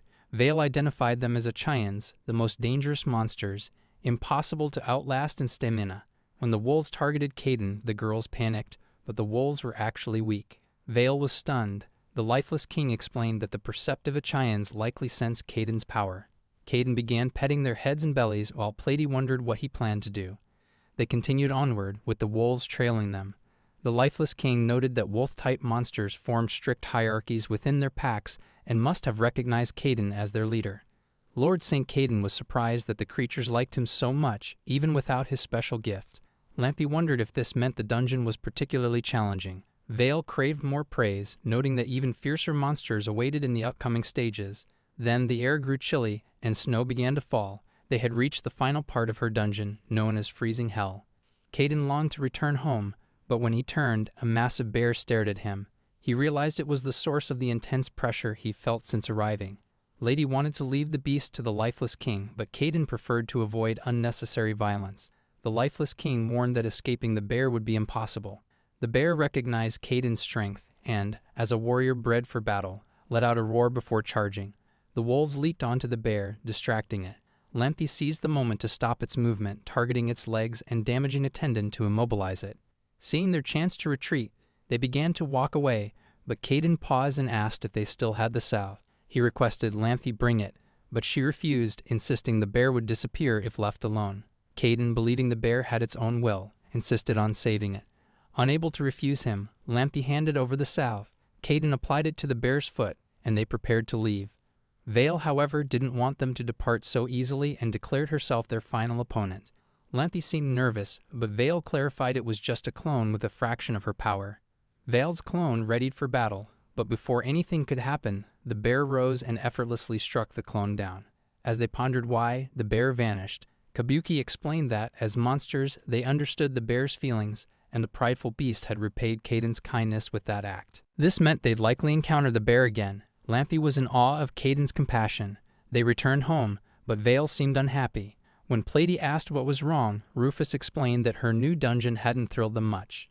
Dinner was ready, featuring a new dish, katsudon. Caden thanked her for helping him create a meal he long wanted to make. This lifted Vale's spirits about her dungeon. They gathered to enjoy their meal peacefully. After dinner, Caden stood in the front yard, pondering how their settlement would grow. Unbeknownst to him, a group of humans outside gazed at the village in amazement, quickly reporting to their leader, Aileron, the infamous head of a thief gang. Aileron decided to see it for himself. Earlier, as the gang's leader, he had noticed Caden's garden and wanted a closer look. The gang explored the garden, curious about its contents, as they'd never seen anything like it in human or demon homes. One remarked that someone clearly tended the fields. Another thief tasted one of Caden's crops and was astonished by its flavor, urging others to try it, sparking a near obsession. A dark-haired woman reported to her boss that she'd scouted the area and found several houses with unusual architecture amid the fields. She deduced it wasn't a village but a farm. Aileron speculated that this might be a secluded haven for aristocrats, and if true, it explained why such fields existed in this remote place. If an aristocrat was hoarding these delicious crops, their homes likely held valuable treasures. Letting such a prime opportunity slip would tarnish their reputation as thieves. They resolved to steal all the valuables before moving on. The boss lady spotted a wolf in the sheds. Meanwhile, Beleno managed the waypoints, crucial for Majesty and Astra's visits, though she found her task of humming a single song unfulfilling. Beleno had been helping out everywhere because, as a former archivist under the Demon King, she found little to do now. The three mermaids assisting them were covering areas short on workers, reducing her tasks. She felt uneasy about not having enough work to occupy her days. Fearing she might become jobless if this continued, Beleno decided to find a new task. She sought out Caden to ask for work and found him making pottery. Curious, she asked about it, and he explained he was crafting bowls from clay. Since their kitchen used mana metal, he felt it was time for real ceramics. Hand-molding pottery was slow and needed a rotating base for shaping. Hearing rotate, Beleno offered to help, believing she could be useful. She revealed her psychokinesis, which could move objects by infusing magic into pebbles. Caden, intrigued, watched as she tried enchanting a pebble and placing it near the base's edge. Caden was impressed when the base actually spun. However, controlling the pebbles was tricky, and Beleno soon lost control, splattering clay onto Caden's face. He praised Melina's dedication, but she felt inferior to Bateman and others, wanting to work harder. Caden, surprised, insisted she was already very helpful. He noted that her magic made the wheel spin independently. Caden invited her to try pottery together since she was there. Baleno eagerly agreed but grew frustrated after several failed attempts. Caden reassured her that no one masters pottery on their first try. He was confident he could use her pottery creations. Suddenly, they heard wolves barking and followed the sound to investigate. They found Kubo with a group of strangers. Kubo explained they had caught elven bandits trespassing on the farm. Caden, unfamiliar with elves, learned from Baleno that they were a demon subspecies. Elves had evolved into a distinct species over time. Caden thought they were Baleno's allies, but she clarified that elves avoided both humans and demons, living deep in forests. She mentioned that many elven bandit groups were notorious for stealing from all races, earning infamy among humans and demons. These bandits hid in remote hinterlands where few ventured, making them hard to catch. Caden wondered if they lived in the steep mountains, noting the farm's isolation. He figured they were shocked to find a farm in such a remote place. The bandit leader demanded to know what this place was, and who Caden was. Helena introduced Caden as the settlement's owner. One bandit noted Caden seemed human, suggesting they were in human territory, but they were confused as his attendant was a demon, and the other residents were monsters, mutated, super strong, and able to speak. They concluded this must be demon territory, meaning the demon race had captured them. Caden inquired if the elves had done something wrong, and Kuba reported they had stolen tomatoes from the farm. Plady, furious, stood beside Vale, who transformed into her true form, ready to slay them. Lady stressed this was a serious issue, and letting the thieves go untroubled could jeopardize their precious fields in the future. Vale agreed, proposing the permanent exile to deter future trespassers and suggested displaying their bodies publicly. The elves, including their leader, panicked, fearing their end. One elf identified their group as the Thunderstorm Stonecutters, and Merlina recalled encountering that name in the archives. She noted that this group only targeted corrupt nobles and merchants, never stealing from the poor. They exposed aristocrats who amassed wealth through unfair taxes and bribes, disgracing them under Demon King Zedon. Vale, indifferent to their principles, still demanded their banishment. Caden considered Plady's stance and decided to issue a trouble for the theft. Instead of death, he sentenced the elves to work for them temporarily, aware this would reduce available tasks. Helena was shocked, cautioning that despite their chivalrous nature, they were wanted criminals in two kingdoms. Plady interjected, pointing out their farm already housed criminals, including Vale, a world-threatening calamity, so the elves posed no issue. The bandits, seeing no escape, faced a grim situation. Helena suggested handing them to the demons, prompting Caden to ask what would happen. Helena explained it varied, but the current Demon King avoided unnecessary killing, so the permanent exile was unlikely. However, even if they troubled the elves themselves, they'd still need to turn them in. Caden, not wanting to burden the king, understood the situation. With the king occupied by the war against humans, Plady proposed the elves work at the farm until the conflict subsided, which Caden liked. The trouble was set, and Caden assigned Vale to oversee the elves, promising her a reward. The elves, wary of Vale, reluctantly accepted. Caden then offered them tea, treating them like guests. As they sat, he asked about their skills before starting work. He inquired if they were adept at farm tasks like weeding or harvesting. The boss retorted not to underestimate them, and Plady saw this as positive. Plady noted that forest-dwelling elves weren't suited for fieldwork. Baleno explained elves lacked a farming culture, relying on gathering fruits and herbs. To them, nature was simply there, not something to cultivate for improvement. Farm work was challenging for them, and while Plady tried to empathize, Vale remained stern. When Vale questioned why they left their mountains to steal food, the elves revealed humans and demons had taken their home. Caden felt remorse, likening them to bears displaced from forest by townsfolk who built homes, unequipped elves of their land for luxury. Caden bowed, apologizing for unknowingly cutting down trees in the elves' forest home. The forest had withered due to humans' heady mana use in the war, leaving the elves without land or food. Lady now understood why they turned to banditry. Caden felt remorse for his role in the situation, but the boss clarified that the forests were part of his land and not solely for elves. The only clear wrong was their theft, believing Caden was an aristocrat. They were determined to make amends for their actions. The boss was firm in her choice, noting that Caden, who apologized, was the first human of his kind they'd met. Caden, overjoyed, expressed his gratitude.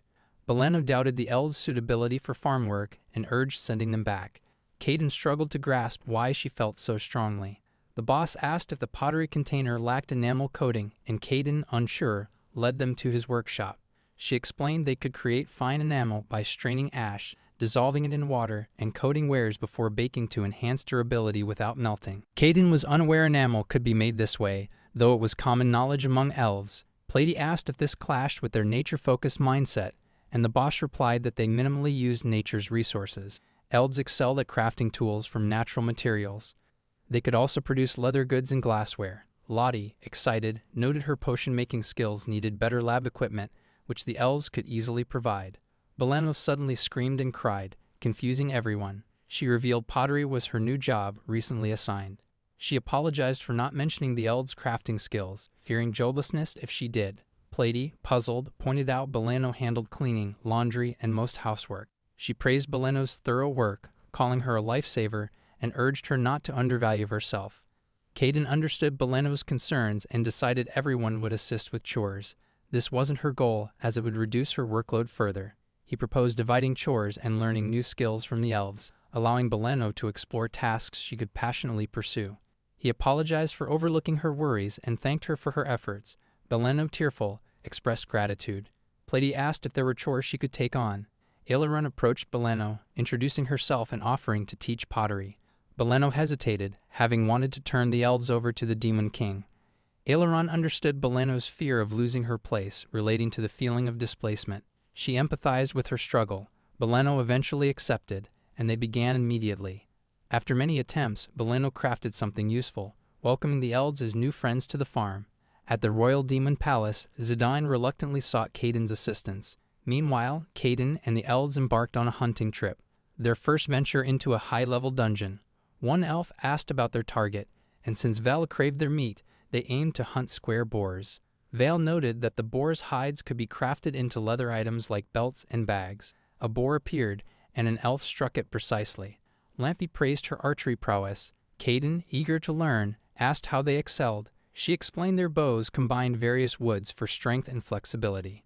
This allowed them to strike enemies from a distance. Lampy asked another elf if she could craft a magic arrow with an explosive potion tip.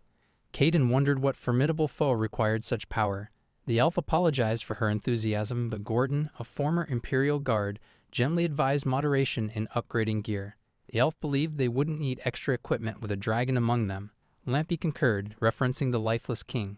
Caden doubted true peace was possible while the human-demon war persisted. With the hunt complete, they headed home. Caden pondered the Demon King's well-being, surprising Lampy and the elf girl. Caden revealed he'd lived with the Demon King briefly, even helping build a house, which stunned them. He added that the Demon King officiated his wedding with Plady there. When the Demon King appeared, fighting a woman, they couldn't discern the situation. Asterix, also present, urged the elves to hear them out. Caden suggested a temporary pause, and the woman apologized, saying she relied on him. He instructed Okubo, who easily restrained her. Caden checked on the Demon King, who apologized for the commotion. Valena and Batem arrived, thrilled to see the Demon King and Asterix. They questioned why Lady Glacier, the woman fighting the Demon King, was there. The Demon Lord explained they came to discuss matters. He introduced her as Galatia, one of the Heavenly Four, known for malicious plotting. Caden, surprised, asked if Glacier was the rebel who arranged their marriage, but she wasn't. The Demon King clarified he was there after expelling rebels who tried to usurp him, eliminating all but one. He noted Galatia held the highest rank among them and was the most theatrical in her actions. She boldly vowed to defeat him and claim his throne. Zidane asked if he'd execute her now that she was subdued. He viewed Galatia's audacity positively, unlike other rebels who merely sought his removal. Galatia's exceptional nature made her too valuable to eliminate, but her resolve was unshakable. She refused to pledge loyalty despite his repeated attempts to persuade or defeat her. The Demon King faced the possibility of executing Galatia, though he despised killing his own kind. Plady noted this wasn't a human matter, making it tricky for them to meddle in demon affairs. Zidane struggled to speak, so Asterix clarified the situation. She revealed Galatia loved Lord Zidane, confusing everyone, and Zidane explained Galatia never truly sought the throne. Galatia aimed to take his place, but Asterix's importance surpassed his title as Demon King. When they returned with Asterix as Demon Queen, everything shifted. Hiladia demanded to be queen or face banishment if he couldn't comply. While Zidane eliminated threats to his rule, his issue with Galatia persisted. Lampy proposed making Galatia a concubine, but Zidane refused as he vowed to Hades to have only one wife, Asterix. Taking Galatia as a second wife risked divine trouble. Galatia insisted on banishment, but Sidon wouldn't allow it. He apologized for his hasty decisions regarding Asterix, unaware of Galatia's love for him. Caden asked if Galatia would consider being a concubine, given her treasonous actions warranted banishment. She felt unworthy. Caden worried this might trouble Asterix, but she was fine with it. As the king's wife, Asterix accepted that a concubine was likely. She didn't like Galatia but valued her unmatched military skills, vital to the demon kingdom. Asterix subtly provoked Galatia, sparking a fight. Sidon apologized again while Caden pondered a solution. The lifeless king arrived, asking if something was amiss. The elves and others were puzzled by his presence. Velena also came to check the commotion. Galatia broke free from her ropes, shielded Zidane, and told him and Asterix to flee while she faced the lifeless king. Her protective act stunned everyone. Zidane approached Galatia, affirming the demon kingdom needed her. She was baffled by his calm demeanor. Beleno and Bateman explained the lifeless king was their neighbor, posing no threat. As Galatia processed this, the lifeless king asked to discuss a few matters. After their talk, the lifeless king noted that the demon king's vow to Hades prevented taking a concubine, as Hades was faithful to Demeter, the Mother Earth goddess. Thus, Hades disapproved of adultery. Zidane was unaware gods had such devoted spouses. Hades, identifying as Demeter's husband, not the underworld god, spoke volumes about the earth, seas, and sky. Every god had a unique way of governing their domain. But for Hades, his bond with his wife, Mother Earth, was paramount. This explained why infidelity was unthinkable for him. Consequently, he required those blessed by him to remain devoted to one spouse, mirroring his own fidelity. Caden found this reasoning clear and sensible.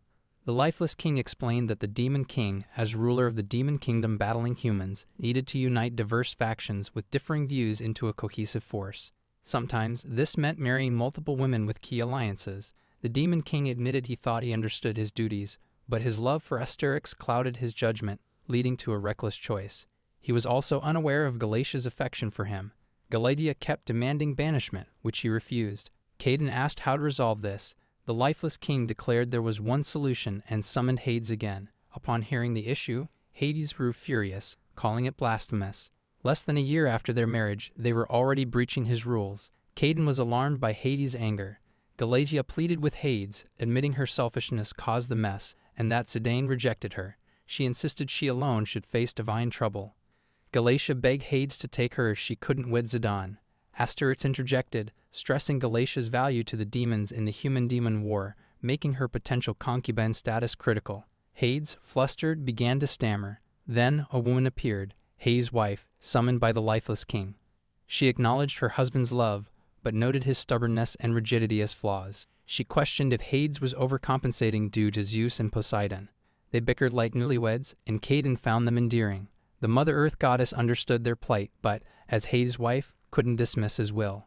She didn't want to set a poor example for other gods, as a goddess's blessing was a sacred pact between mortal and deity. Breaking it lightly would devalue all contracts.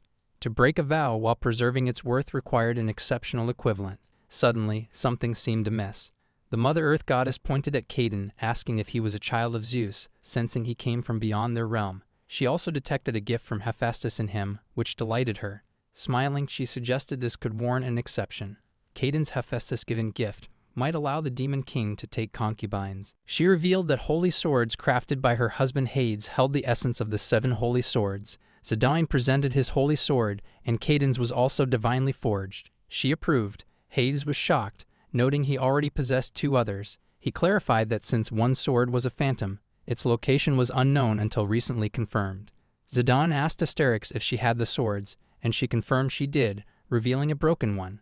Galatia declared it symbolized loyalty to the demon king, vowing never to abandon it. Plady and Caden, puzzled, urged Zidane to clarify.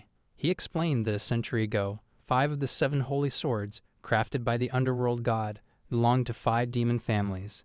A war erupted among these families for the demon king's throne, and Aiden's ancestor emerged victorious. He collected the swords from the defeated families and shattered them himself, birthing the 4 heavenly kings. Caden now grasped why they preserved the broken swords. Had fewer swords been made, the conflict might have been avoided. Caden recalled the Mother Earth goddess hinting at a deeper reason tied to him. Long ago, gods divided the world. Zeus ruled the heavens, Poseidon the seas, and Hades the earth. They spread their descendants in their domains, but Zeus, unsatisfied with the heavens, sent his offspring, humans, to invade Hades' Earth. Humans were heavenly invaders. The ongoing war between Hades' demons and Zeus' humans persisted across ages. Hades aided the demons by forging 7 holy swords. Caden questioned why 7 were made, sparking internal demon conflicts. Zidane explained that only a true holy sword could emerge from such strife, as each sword possessed a soul. Caden cherished his sword and refused to part with it. Zidane noted holy swords grew stronger through combat, absorbing defeated swords' soul memories. The last sword standing would be the mightiest, the true holy sword. Lady realized it hadn't yet been forged. Caden feared his sword might need to be destroyed by Zidane, who refused to fight him, stalling the true holy sword's creation. Pleiades scolded Hades for such a convoluted plan. Hades admitted that Hephaestus, creator of Zeus' descendants and god of arts, outmatched him. Hephaestus gifted Caden his unique ability. Hades asked if Caden could repair the broken holy swords with it. Everyone was stunned. The Mother Earth goddess believed Caden's power could restore and elevate the swords into sacred holy swords. 6 would be sacrificed to perfect one, but 2 true holy swords could decisively defeat the humans. Pleiades was skeptical of her seriousness. The goddess insisted it was the rightful path, and if her husband expelled Zeus' forces from Hades' domain, it would be a monumental victory. Zidane was amazed at Caden's latent power.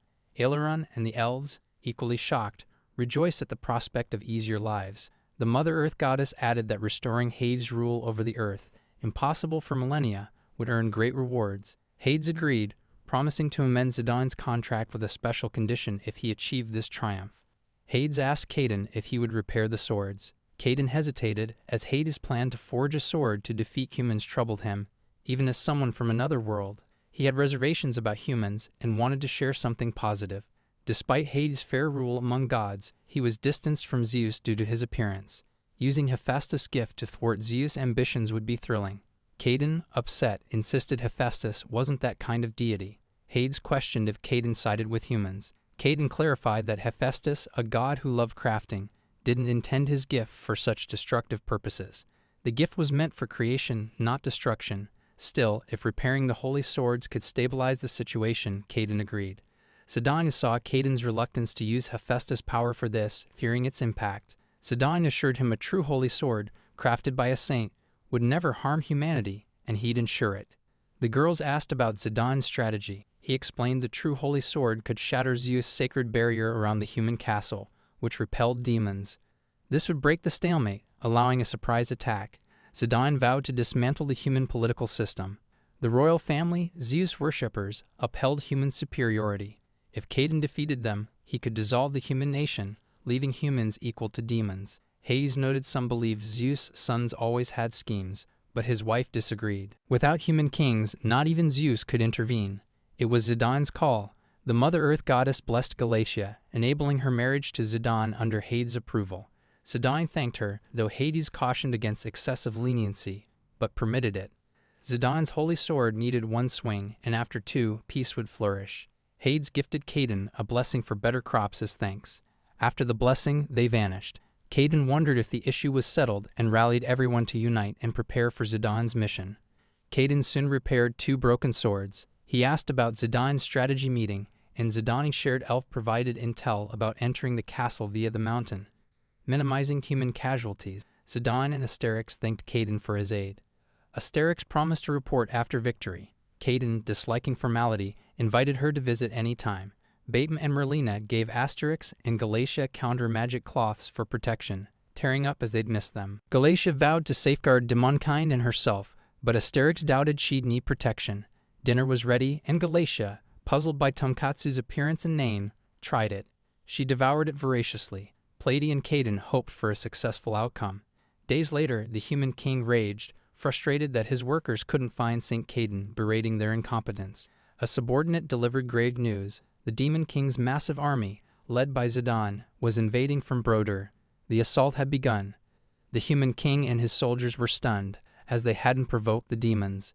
The king commanded his armies to mobilize, but the generals, previously ordered to search for Caden and disband, had returned to their regions. He urged them to quickly summon the armies to stall for time. Confident in their ultimate defense, the sacred barrier, the king believed it unbreakable. Meanwhile, Asterix and Galatia pierced the barrier, while Zidane distracted the guards. News of the breach reached the king, who refused to accept it, as the barrier was Zeus' gift. He ordered the church to be alerted and a new barrier deployed at once. Reinstating the barrier was impossible, as the thousand-year-old magic's techniques, neglected over time, were forgotten. The king raged at the church's failure to preserve divine skills. Suddenly, Zidane entered the king's chamber to end the conflict, asking the trembling king to surrender. After storming the palace, the human kingdom was dissolved. Zidane guaranteed safety for all except the royal family and church leaders. This extended to otherworldly beings. While Zidane aimed for world peace, some resented the demon's triumph over justice. In the days that followed, Caden prayed to Hephaestus, thanking him for his peaceful life. Reflecting on his journey, he cherished the many blessings he'd received. With the mermaid's help, they crafted seasonings and luxury goods, and the elves enhanced their craftsmanship. Caden even built a popular Western-style toilet, eager to show it to the Demon King. He wondered if the strategy succeeded. While feeding rice to the wolves, Vale watched, jealous of the rice she craved. She noted odd changes in her mountain dungeon recently. Strange trees and fruits were sprouting in her dungeon. Caden, thrilled, saw potential in the dungeon's varied environments for growing diverse crops efficiently. He'd been considering crop experiments and named it the Vale Mountain Dungeon Orchard Conversion Plan. Upon visiting, they found abundant edible fruits. Caden tested their flavor and approved. He suggested the fruits would expand their menu and proposed preserving them for equal sharing. Vale, however, began eating. Caden warned her to stop, needing to track the yield or he'd face trouble. Vale, claiming superiority over the wolves, couldn't resist. Later, Pokey and friends reported Vale suffered after eating bitter, unripe persimmons, ineatable without preparation. Her mishap inspired new dishes, and Caden remained grateful, eager to share with everyone, especially the Demon King. While thinking of Zidane, he arrived, looking troubled. Caden asked what happened and how the human kingdom fared.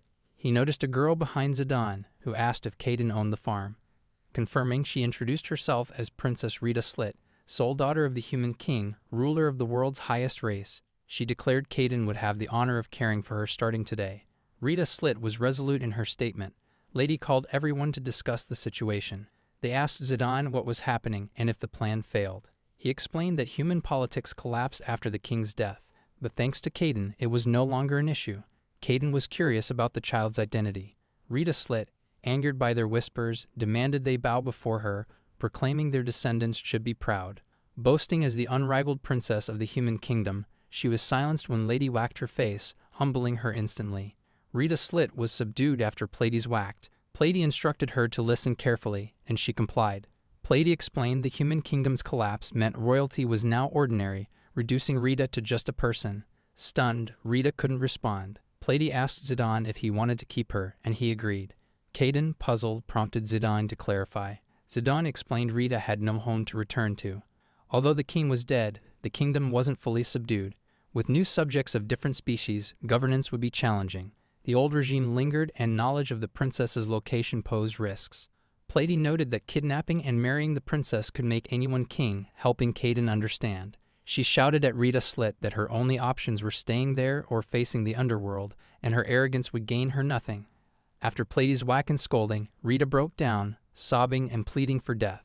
Realizing her princess status was gone, Lady criticized Rita's naivety. Caden gently asked Pleiades to be kinder, but she blamed his excessive leniency. Pleiades questioned Zidane's choice to prioritize Rita's life over demon safety. Zidane admitted, embarrassed, that he'd promised the human king to spare his people, including his family. The king's dying wish was for Zidane to protect his people's lives. Zidane honored that request. Pleiades asked Caden's thoughts, and he was okay with caring for Rita. Zidane apologized sincerely, but Caden reassured him it was fine. Caden then approached Rita, welcoming her warmly. Rita took his hand, accepting she was in his care. Pleiades, whacking a paper she held, startled Rita, and warned she work as much as she ate, urging preparation. Rita changed into ordinary clothes, and they headed to the fields to teach her tasks. Knowing Rita likely never did manual labor, Caden planned to teach her simple jobs like weeding and checking crop health. He introduced Kubo as her guide, but Rita was frightened by him. Pleiades, appearing suddenly, struck her again, ordering her to drop her attitude since goblins were their friends. Pleiades pointed out that monsters weren't their only allies. There was a former princess, a thief, a prisoner, a dragon, and even an undead king who visited often. She told Rita to recognize her own insignificance in the world. Accepting her new reality, Rita began weeding the field. Caden wanted to sympathize with Rita, seeing her situation mirrored his own, but Pleiades insisted her pride needed to be broken physically to function there. Caden understood Pleiades' approach, so he didn't interfere and encouraged Rita to try her hardest. After some time, Rita, though unhappy, accepted she had to work hard to survive. Caden told her to wash her hands and rest briefly. She eyed the bread he offered, and upon tasting it, was amazed. It surpassed anything from the royal palace. While eating, Rita unwittingly remarked there was value in learning from commoners. Realizing her words, she braced for a strike, but Caden, pleased she was adapting, said he was glad. He felt responsible for honoring the human king's request. Rita asked if the place was a penal colony. Caden paused, then said it was safer for her not to know. She didn't press further, agreeing to avoid questions. She also had no intention of escaping. If told to work, she'd comply. That was her role. Caden, impressed, noted her surprising diligence. Kidnapped from her homeland and unequipped of freedom, she could have chosen despair, yet she lived, clinging to hope of reclaiming her past. Caden wondered if such hope was truly powerful, and Rita revealed it was him, Saint Caden. Shocked into silence, he listened as she spoke of the famed Saint Caden her father sought, who'd save her and defeat demons if he knew humanity's peril. Her misconceptions worried Caden, urging him to warn the others. Bateman arrived, saying Pleiades asked her to make clothes for the newcomer, and wondered if Caden knew her whereabouts, noting Rita called him Saint. Panicked, Caden feared Rita would discover his identity, but she mistakenly thought his name was Saint. Relieved by her obliviousness, Caden relaxed. Later, Rita Slit was seen crying and cursing, praying to Zeus and Saint Caden to save humanity. Hades reappeared, and Zidane apologized for troubling Caden, wondering if he should report directly to Hades. Caden was fine but questioned frequently summoning a god. The lifeless king clarified that Hades requested this summons. Hades thanked the lifeless king for calling him. Per the oracle, he declared Zidane had vanquished Zeus' kin, not humans, but their nation. Hades aimed to co-rule the earth with humans, avoiding further bloodshed. He proclaimed Zidane the first demon king to fully control the earth, granting him the title of greatest demon king ever. Zidane, overwhelmed, teared up at the immense honor. Suddenly, Caden noticed Pleiades' brother GK standing nearby. GK said his sister's rumors brought him there. Hades, spotting him, asked if he was the mermaid prince. Nervous before a god, GK shared his father's news of the demons ending the land conflict, hoping to meet and celebrate with the future demon king. The demon king, though close in age to Prince Eridana, had already ended the war with the human kingdom, a feat Eridana felt he could never match despite following in his path. Zidane disagreed, praising Eridana's kind nature and leadership qualities, ideal for ruling the neighboring mermaid kingdom. Hades celebrated their achievements, declaring a grand feast for all. Caden offered to prepare a divine offering, serving food to Zidane, Princess Eridana, and the lifeless king. Eridana, observing, was curious, and soon the meal was ready. Caden chose a spring-inspired dish, symbolizing the renewal of heaven and earth, and prepared bamboo shoot rice for the gods. He instructed Hades to use chopsticks. Hades savored the dish, proclaiming bamboo shoot rice the food of the gods for its divine taste. Caden was stunned when Vale arrived, scolding Hades for eating her crops. Hades, undeterred, declared bamboo shoot rice a universal delight, mandating all on earth share its joy, and thanked the earth for its bounty of rice and bamboo. Caden was thrilled by the high praise. Vale suggested pairing the meal with beer for the dinner party. GK and Zidane, unfamiliar with it, learned it was Caden's homemade alcoholic drink. Intrigued, Hades requested some, and Caden offered Japanese sake, distinct from his past worlds. Hades drank the beer but couldn't handle the alcohol's strength. Despite this, Hades named beer the drink of the gods. The lifeless king noted that consuming god-praised items like Caden's food restored physical and magical strength, with drinks offering detoxification benefits. Hades wished to share it with Demeter, asking the lifeless king to summon her. The lifeless king chanted to call Demeter, but mistakenly summoned her, Poseidon and his wife. Hades was puzzled by their presence. Poseidon's wife, thrilled to meet Caden, had heard tales of his unique knowledge, renowned even among gods. Caden felt honored and asked Pleiades to help prepare a divine feast. Soon, the gods' banquet began, with everyone relishing Caden's food and beer. The gods were delighted, while Princess Rita, watching covertly, wondered about the gathering. Rita interrupted, questioning Zeus' absence despite the presence of the earth and sea gods. She urged Hades to inform Zeus of humanity's plight, believing he'd offer salvation. The gods chuckled, explaining Zeus' selfish nature, uninterested in their seriousness. They warned that Zeus might claim the land as his personal sanctuary if he learned of it. Rita, realizing Zeus couldn't be summoned, had thought him a revered great god. Furious and disillusioned, she stormed off, crying and calling for Saint Caden. Caden urged everyone to give Rita space for now. The gods, puzzled by the human princess's presence, fretted over carelessly revealing Zeus's secrets. Pleiade reassured them Rita was no issue, noting she needed to learn about the broader world beyond her sheltered castle life. Rita's privileged upbringing meant future challenges, as she was haughty. Caden acknowledged her efforts, driven by her hope in Saint Caden, but he knew he had to address this to help her forge her own path. Pleiade and Zidane were impressed, and GK offered assistance. The gods approved of Caden's intentions but cautioned against provoking Zeus. Hades stressed they must hide this paradise from Zeus to avoid chaos, promising to resist him if discovered. Knowing the gods' protection emboldened Caden. The feast resumed, and Hades, along with the other gods, were so delighted and inebriated they decided to bestow blessings. Hades granted a year of abundant harvests, Poseidon a year of plentiful fish, and their wives blessed everyone's well-being, leaving all content. After the gods vanished, Pleiade realized she suddenly knew a new magic potion recipe. Others felt enhanced too, and Caden deduced the blessings boosted everyone's abilities. Seeing everyone blessed with joy pleased him, and he wished the same for Rita. Pleiade warned that while hoping for happiness was fine, Rita shouldn't be coddled. Vale deemed tasty food sufficient, but Pleiade noticed their meal wasn't served yet. Vale, eager to eat, was scolded by Pleiade for overeating earlier, sparking her irritation at Vale's laziness. Caden observed their bickering, remarking that eating was essential to life. Meanwhile, Rita sat alone, reflecting on the gods' words about Zeus. Having insulted others while clinging to Zeus and justice, she remained in disbelief, still fixated on Saint Caden. To help her, Caden suggested she try tending her own field. He showed her a plot, allowing her to plant anything with all its yield hers to keep. This, he believed, would foster personal growth through food cultivation, benefiting her mind and body. Rita, fond of broad beans, chose to plant them. Caden encouraged her to ask questions but emphasized she must take responsibility for her plot. She seemed eager, declaring she'd rebuild the human kingdom there under her rule, not Caden's intent, but he let her proceed. One morning, they set out to weed the fields, where weeds grew quickly in areas fertilized with hyperfish. Managing fertilizer, weeds, and crops was now easier, but just before starting, they noticed the fields were already cleared, with weeds neatly piled nearby, startling Caden. He suspected someone else's work, but Kugo confirmed no one on the farm knew anything about it. Caden asked Rita Slit, who denied working beyond her own plot, suggesting an unknown farmer had weeded. The situation felt eerie. Caden tried to stay optimistic, joking about a kind thief who weeds while stealing, but nothing was missing. Beyond weeding, sick leaves were trimmed and pests removed. Caden was grateful yet puzzled. As farm owner, he decided to investigate by staking out at night, suspecting the activity occurred then. Kubo was present, and though Caden preferred Rita stay away, she insisted on joining, claiming her rights as a field owner. As they watched for intruders, Caden spotted movement and hushed everyone. Heads emerged from the soil, and Caden feared zombies. Rita panicked at their numbers, urging Caden to act, but Kubo suggested waiting. Lighting the area, they saw adorable fairies smiling at them. The fairies introduced themselves as earth spirits, servants of Hades, tasked with preserving nature's health as beings tied to it.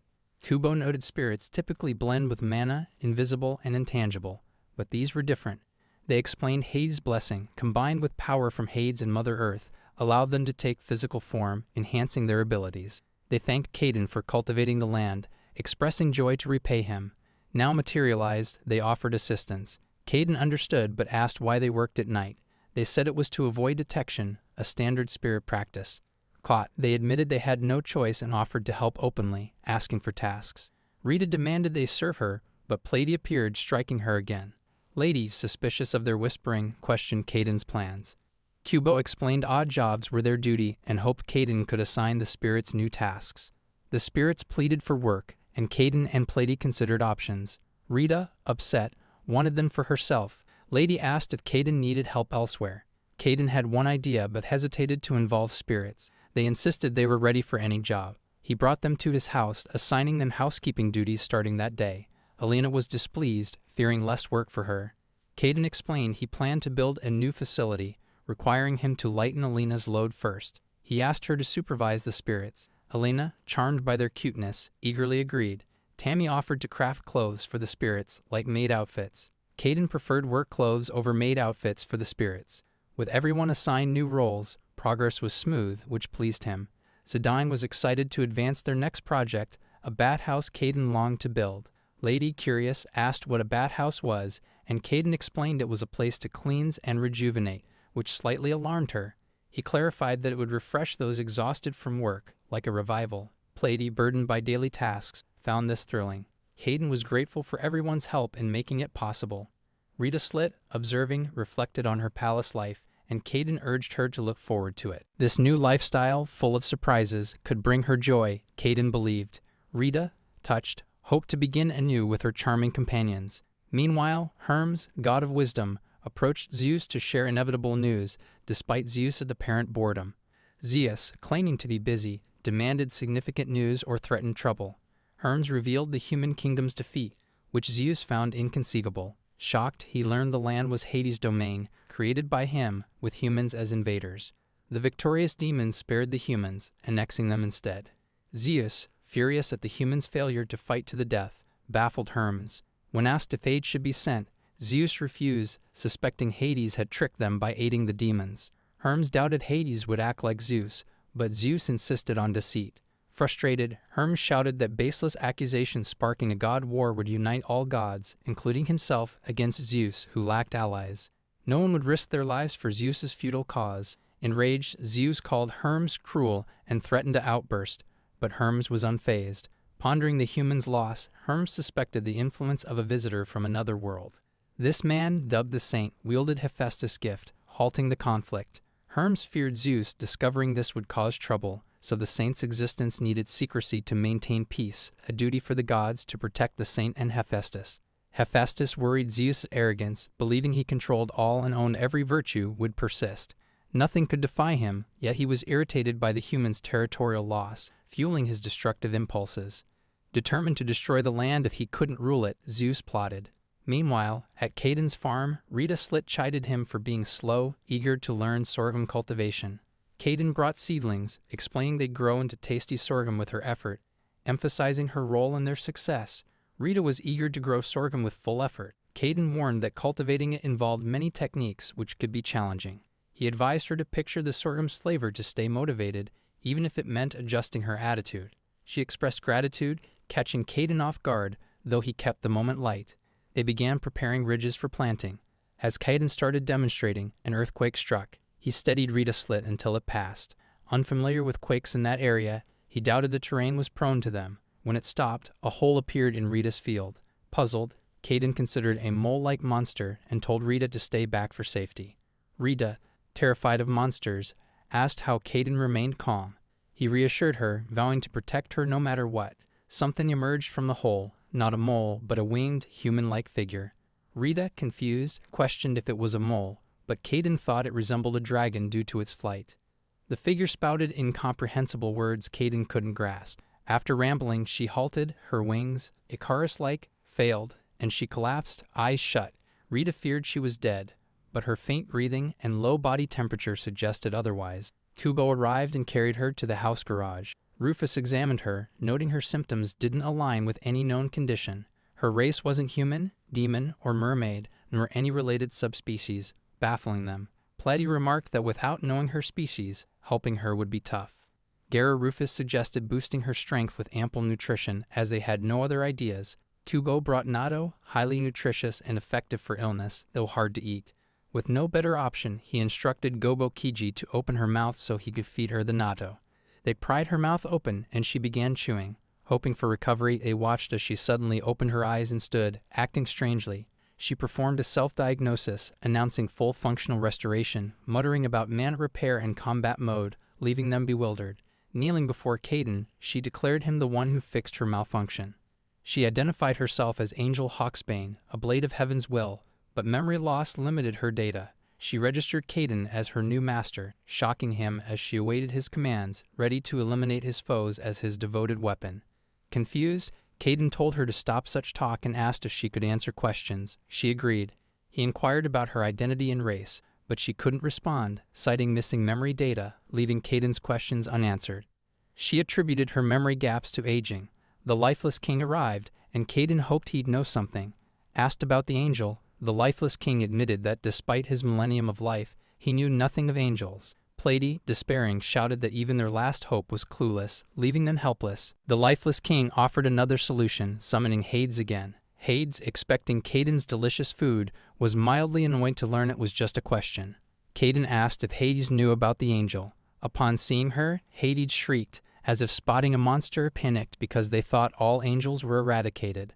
Hades praised Caden for alerting him, claiming he narrowly saved the world from destruction. He explained that angels like this one were Zeus's vanguards sent to dominate the earth, dubbed world destroyers. Zeus crafted them with unmatched power, surpassing all other beings. Angels wrought havoc, igniting the world, splitting lands, and drying seas, mercilessly wiping out life. Plady and Caden found Zeus's actions foolish. Rita asked what followed, and Hades recounted how gods, with the first dragon, united to eliminate the angels to save the world. The aftermath was grim. Poseidon and Hades confronted Zeus in the heavens, berating him fiercely. Unwilling to relinquish Earth, Zeus ruled it through humans. Despite her Zeus worship, Rita was irritated by his deeds. The angel's emergence, coinciding with the human defeat by demons, seemed suspiciously timed after evading destruction 4,000 years ago. Hades commended Caden for finding the angel, though she appeared abruptly in his field. Rita Slit asked what would become of her. Hades warned that an angel's world-destroying power couldn't be left unchecked, and as god of the land, he had to eliminate her to protect it. Caden was uneasy about erasing her existence, believing she seemed kind and asking for alternatives. Hades acknowledged his compassion but insisted she was an emotionless weapon. Caden tried explaining his stance, but the angel cut in, admitting she was a destroyer. She recognized her threat to the world, agreeing her erasure was safest. She urged Caden to order her self-destruction, promising no harm to others if he commanded it.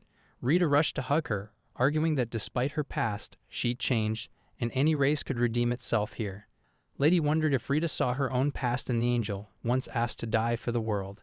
Caden, valuing Rita's empathy, decided to honor it. He asked Hades to entrust the angel to him. Hades, initially resistant, was surprised by the request. Caden offered new cuisine, swaying Hades, who trusted St. Caden to handle her.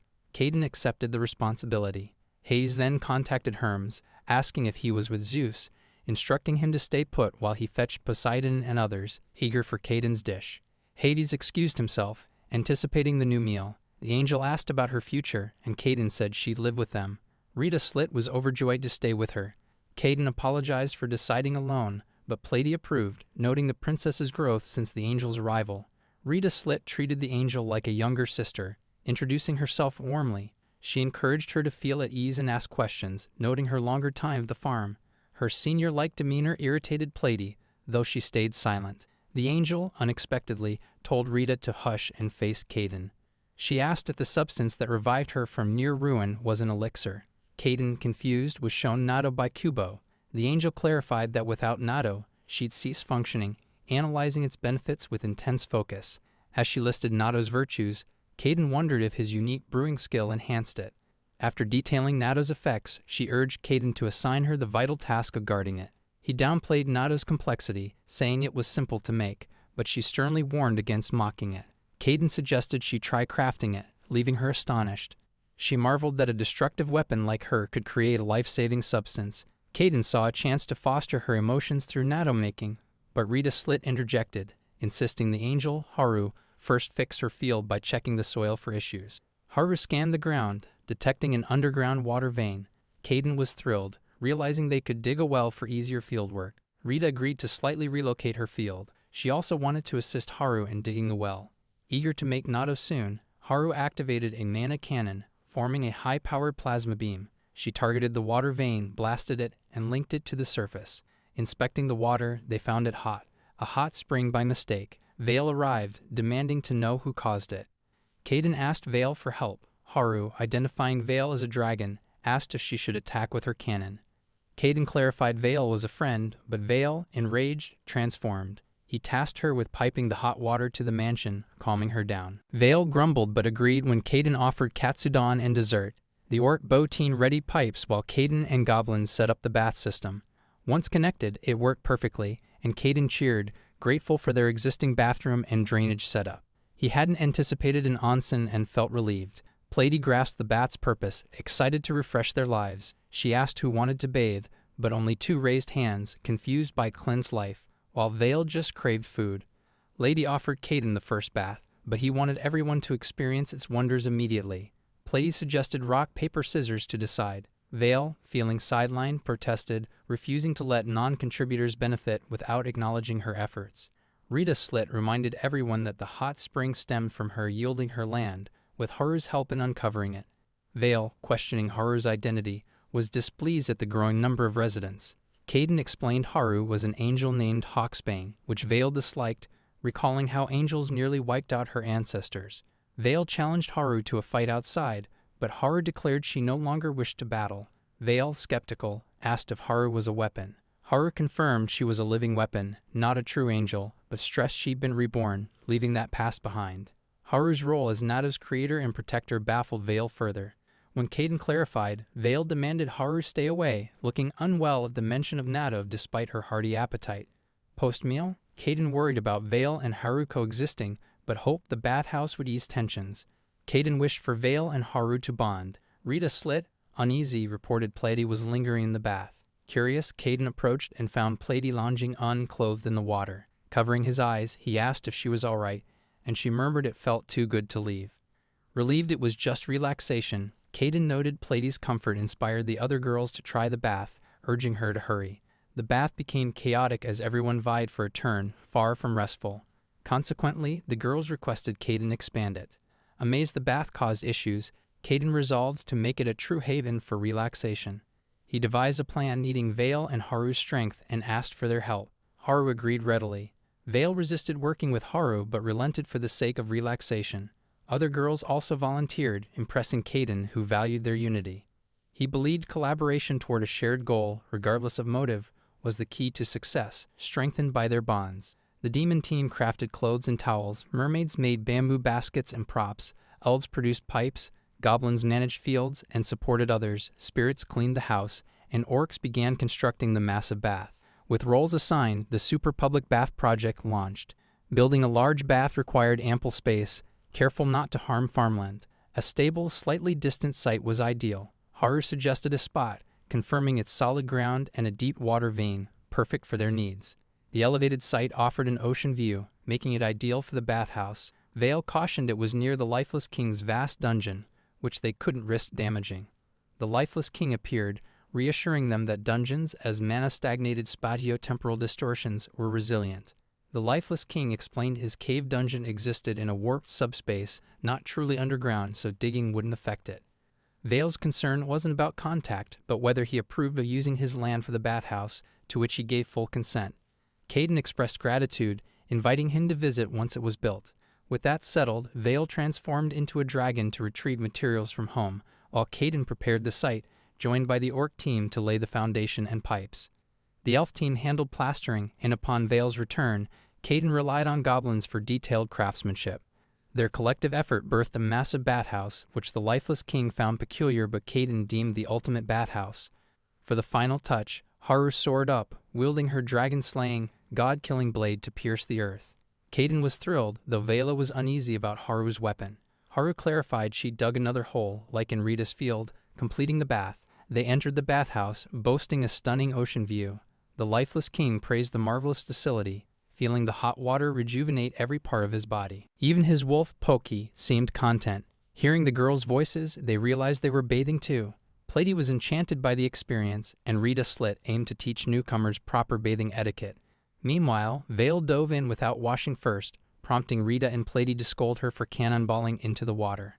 The bath's allure turned the mermaids back to their true forms. Pleiades, anticipating this, brought humanizing potions. The mermaids appreciated it but felt uneasy, as they were technically convicts serving penal servitude. Allowing their original forms occasionally wasn't harmful, though. Pleiades doubted they'd return to old ways as they were committed to their roles, fulfilling a deep wish. She wondered if farm life bruised the elves' pride, also criminals, but they thrived, their pride intact, thanks to mutual respect.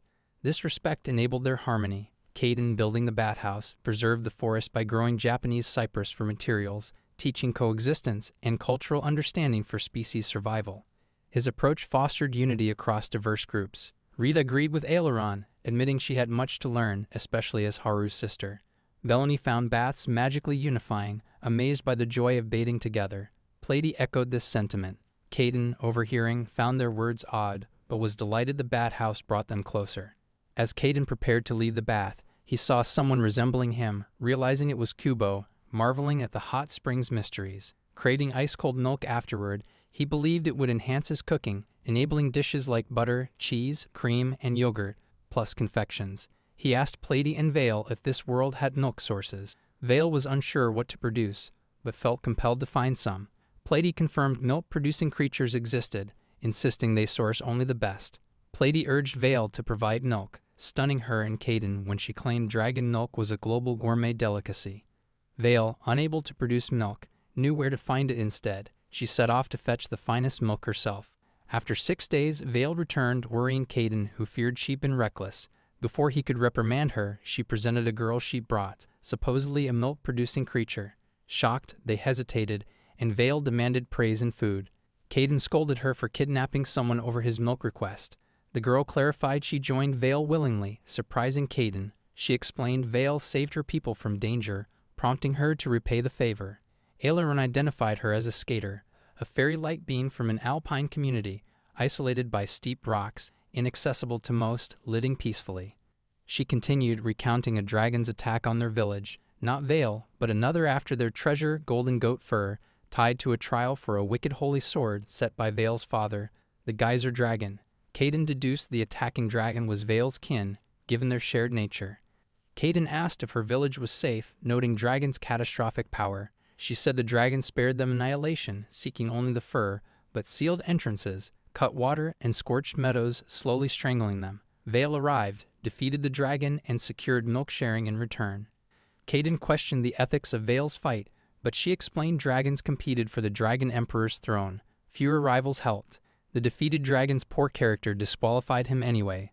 The girl, grateful for Vale's rescue from doom, saw milk sharing as a small price. She introduced herself as Panu, fulfilling Caden's wish. He welcomed her, asking if she truly provide milk. Smiling, she vowed to try her best, gesturing to her chest. The elves, thrilled, whispered to Caden that skater milk was top tier and delicious. Vale, eager, demanded a meal featuring the prized milk. Caden apologized to Vale for doubting her intentions. He vowed to make the finest milk dish for her and suggested she bathe first. They began collecting Panu's milk, with Caden instructing Aileron to craft glass bottles and Plady to manage the refrigerator. Soon, the first milk bottle was ready, and Vale, tasting the chilled milk, was enchanted by its flavor, especially post-bath. After bathing, others joined, and Caden thanked Panu, noting her milk enriched their farm's menu. He worried that relying solely on her might be overwhelming, so he asked if others in her race could provide milk. Panu explained dairy was their specialty, with her village not only selling milk, but also mastering various processing techniques for trade with other races. Impressed, Caden had a plan. He told Vale that her beloved bread and pizza would taste even better with milk products and asked if she'd enjoy them. Vale, wild about pizza, eagerly agreed. Caden proposed she deliver farm goods to Panu's village, likely struggling post-crisis, to aid their food supply. Vale needed no convincing and accepted. Caden, slightly anxious, hoped they'd continue receiving milk once the village stabilized, as it was invaluable. In return, they'd send farm products, with Vale acting as the village's protector. Panu, tearful, thanked Caden deeply, while Vale grinned, joking about eating the most. Caden was thrilled at the prospect of cheese-laden pizza crusts. Vale, clueless about cheese, salivated anyway, then departed with Panu and farm goods for the village. Others sampled the milk, overjoyed by its quality. The farm now produced dairy, but the bathhouse project yielded more than expected. While Caden savored milk, Haru approached with a concern, not about Nado but a severed head she held. Caden, horrified, asked if it belonged to a murder victim or ghost. Haru calmed him, revealing it was an angel's head, likely the same model as hers, destroyed by gods 4,000 years ago. Caden questioned its presence. Haru said she unearthed it during the hot spring dig, leaving him speechless. She noted the head's cognitive systems were intact, believing it could be revived through repair, a prospect that unsettled Caden. Since Caden had restored Haru from near ruin, she hoped he could revive this head. Uncomfortable, he hesitated, and Haru showed him other dug-up parts to reassure him. Caden felt like he was seeing a gruesome crime scene, then realized the parts didn't seem to match. Haru confirmed she'd scouted the area, salvaging usable angel parts from different sources, aiming to combine them into one body. Caden doubted they could or should proceed without Hades' approval, fearing consequences.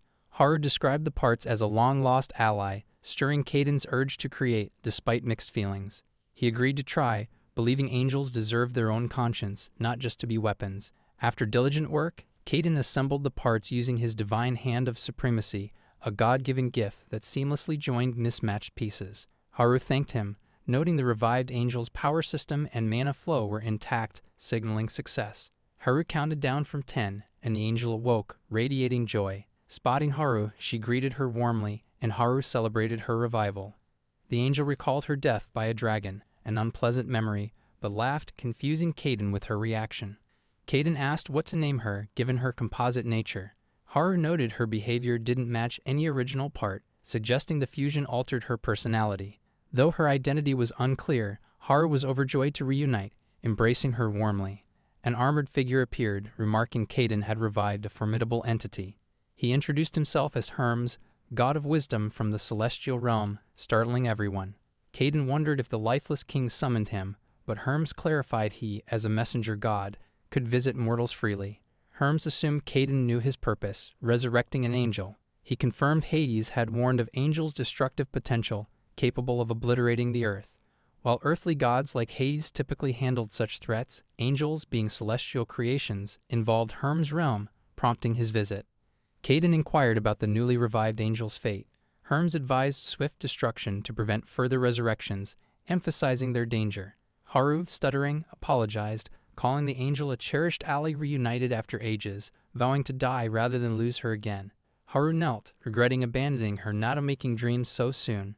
Caden, upset at destroying an angel he just bonded with, pleaded for alternatives. Hermes, not intending to upset him, admitted logic drove the decision, though he too hesitated to destroy her.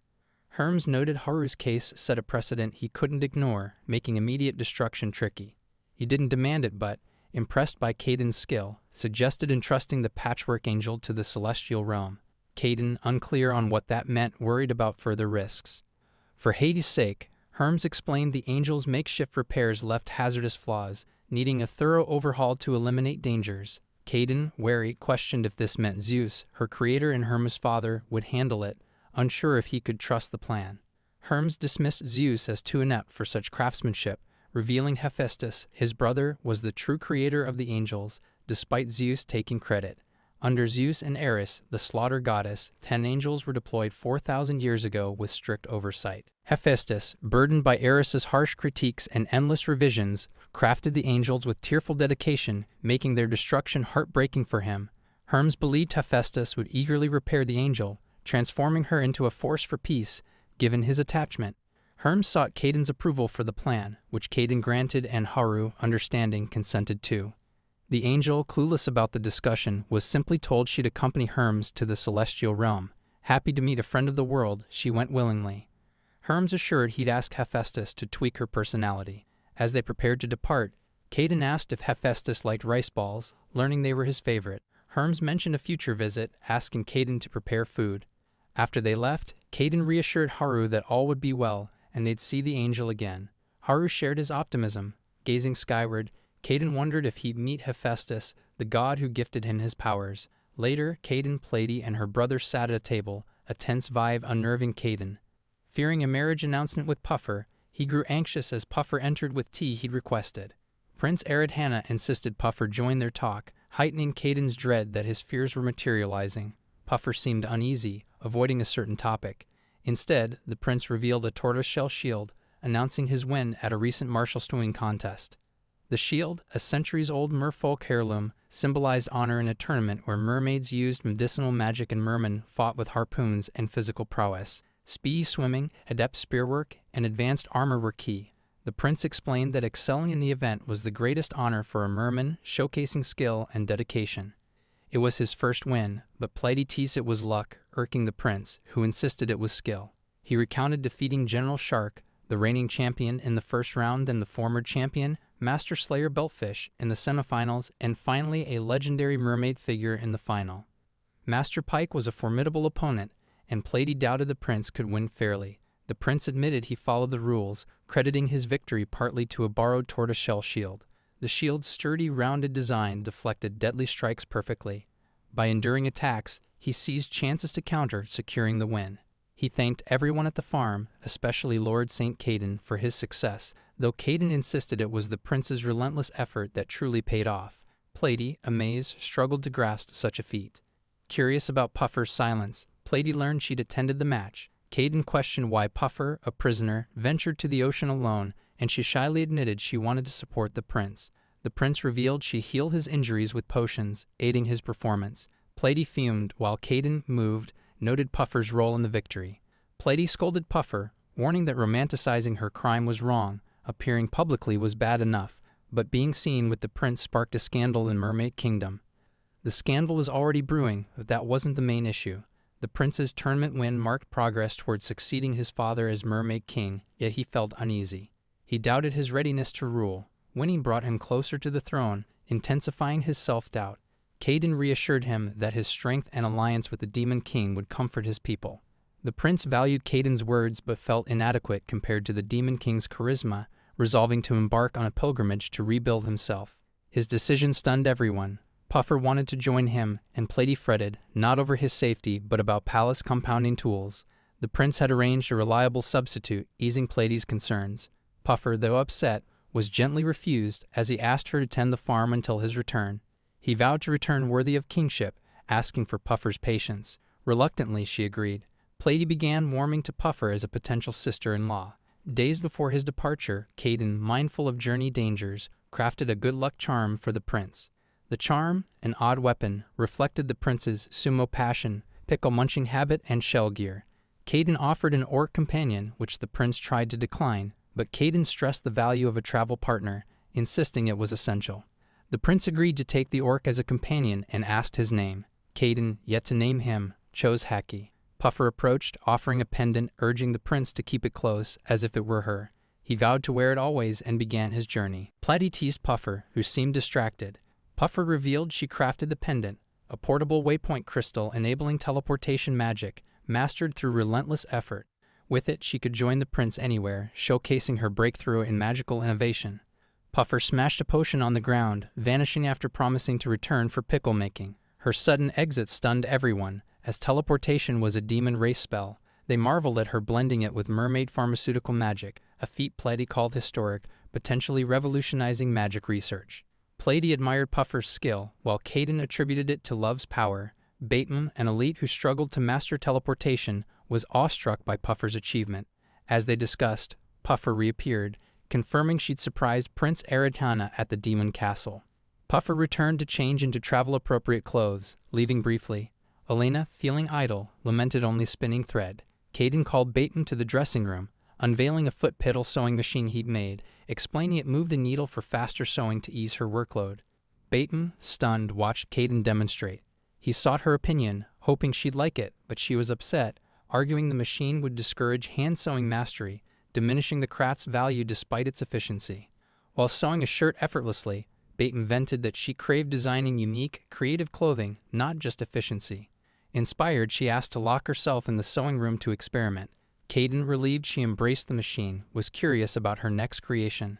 Days later, Bateman unveiled leather armor crafted from tanned monster hides. Aileron noted elves favored light armor for speed, praising the leather's defense and mobility. She made sets for Kubo's team, impressing Haru, who asked about her innovative ideas.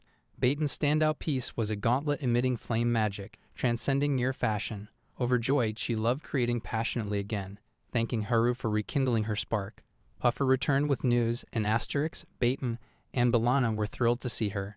Bateman shared how Caden's sewing machine expanded her creative possibilities. Asterix, seizing the moment, requested clothes, explaining her visit. Puffer announced Asterix's pregnancy, thrilling and surprising everyone, who congratulated her and inquired about her well-being. Asterix felt fine but struggled with movement as her belly grew, needing comfortable maternity dresses. Bateman felt privileged to craft them, and Asterix valued her sacrifice of abandoning a tailor shop dream in the demon capital to serve her. Watching them, Caden suggested selling Bateman's creations in the demon capital. Asterix, aware of Bateman's fashion talent, believed they'd be popular there. Bateman hesitated, unsure of her work's appeal. Asterix offered to take samples to castle contacts for buyers, keeping the farm's location secret. Bateman still doubted her design's worth. Valena clasped Bateman's hand, urging her not to quit, while Bielana regretted not valuing her sister more. Bateman resolved to pour her heart into her work. Plady and Puffer were eager for her new dresses, and Haru agreed dressing up was appealing, though Asterix cautioned Elena against overworking, suggesting she share Baton's load. Caden realized they'd need larger cotton fields and silkworm farms, plus new systems. He tasked Elena with running spinning machines, leveraging her psychokinesis. She happily accepted, sparking a fashion wave set to hit the demon capital. Baton brainstormed designs for Asterix addresses and demon capital displays. Meanwhile, Puffer left again to visit Prince Eridhana, leaving others exasperated. Later, at Hephaestus' altar, Caden offered Mentako mustard onigiri, admitting he couldn't fathom how he built the sewing machine and sought wisdom from the act. Trusting himself, he prayed, and a blueprint emerged from the altar. Platy remarked on Caden's bond with Hephaestus, who savored Caden's onigiri. Hermes arrived, asking about the Zero case. He apologized for involving Caden in building a temple to confine Zeus, doubting Zeus could break its barriers despite chains. Hephaestus clarified it wasn't just chained. Surrounding temples, including new models, fortified it, and he'd tuned the angel Hermes entrusted. Hephaestus led Hermes to see the angel, confirming he'd replaced destructive weapons with practical ones, prioritizing utility. Activating her, Hermes wondered about her flawed personality. As she awoke, seeing their stern faces, Hermes questioned changes, but Hephaestus explained her core identity remained intact, shaped by her inherent character, not altered, as Hermes, valuing wisdom, chose to preserve her eerie essence. Returning such an erratic angel to Caden would be troublesome, so Hermes resolved to use his wisdom to teach her basic social conduct, deeming slight personality tweaks essential for her to blend in. He informed Hephaestus he'd take her along and departed with the angel. Meanwhile, Prince Eridhana, Puffer, and Haru exited the Demon King's palace after a welcoming event. Puffer admired the Demon King's praise for a tie, while the prince was surprised by Queen Asterix's pregnancy news, noting the Demon King's growth through diverse encounters, which shaped his character profoundly. Puffer surprisingly thought the prince aspired to emulate his father. Haru asked why he chose to live on land, and he explained that, as a mermaid, land was perilous, more so than imagined. An explosion interrupted them, and Hermes descended, announcing urgent business and entrusting an angel to the prince's journey. Hermes revealed she was a 4,000-year-old reborn angel, shocking them. He explained her fragile state necessitated joining the prince to foster spiritual growth and harness her world-scorching power.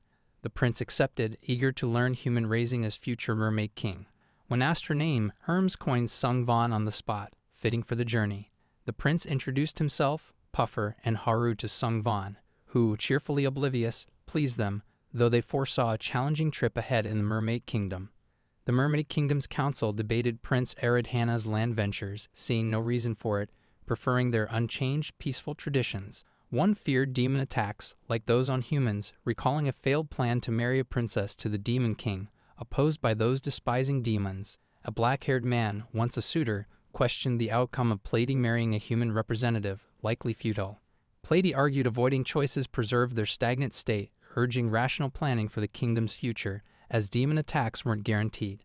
Platy proposed meeting King Nagas to negotiate with demon rulers. Offering her sister as a concubine was suggested, but the black-haired man rejected it, fearing it signaled weakness. Internal mermaid tensions risked self-destruction before any demon threat, amplifying their unease.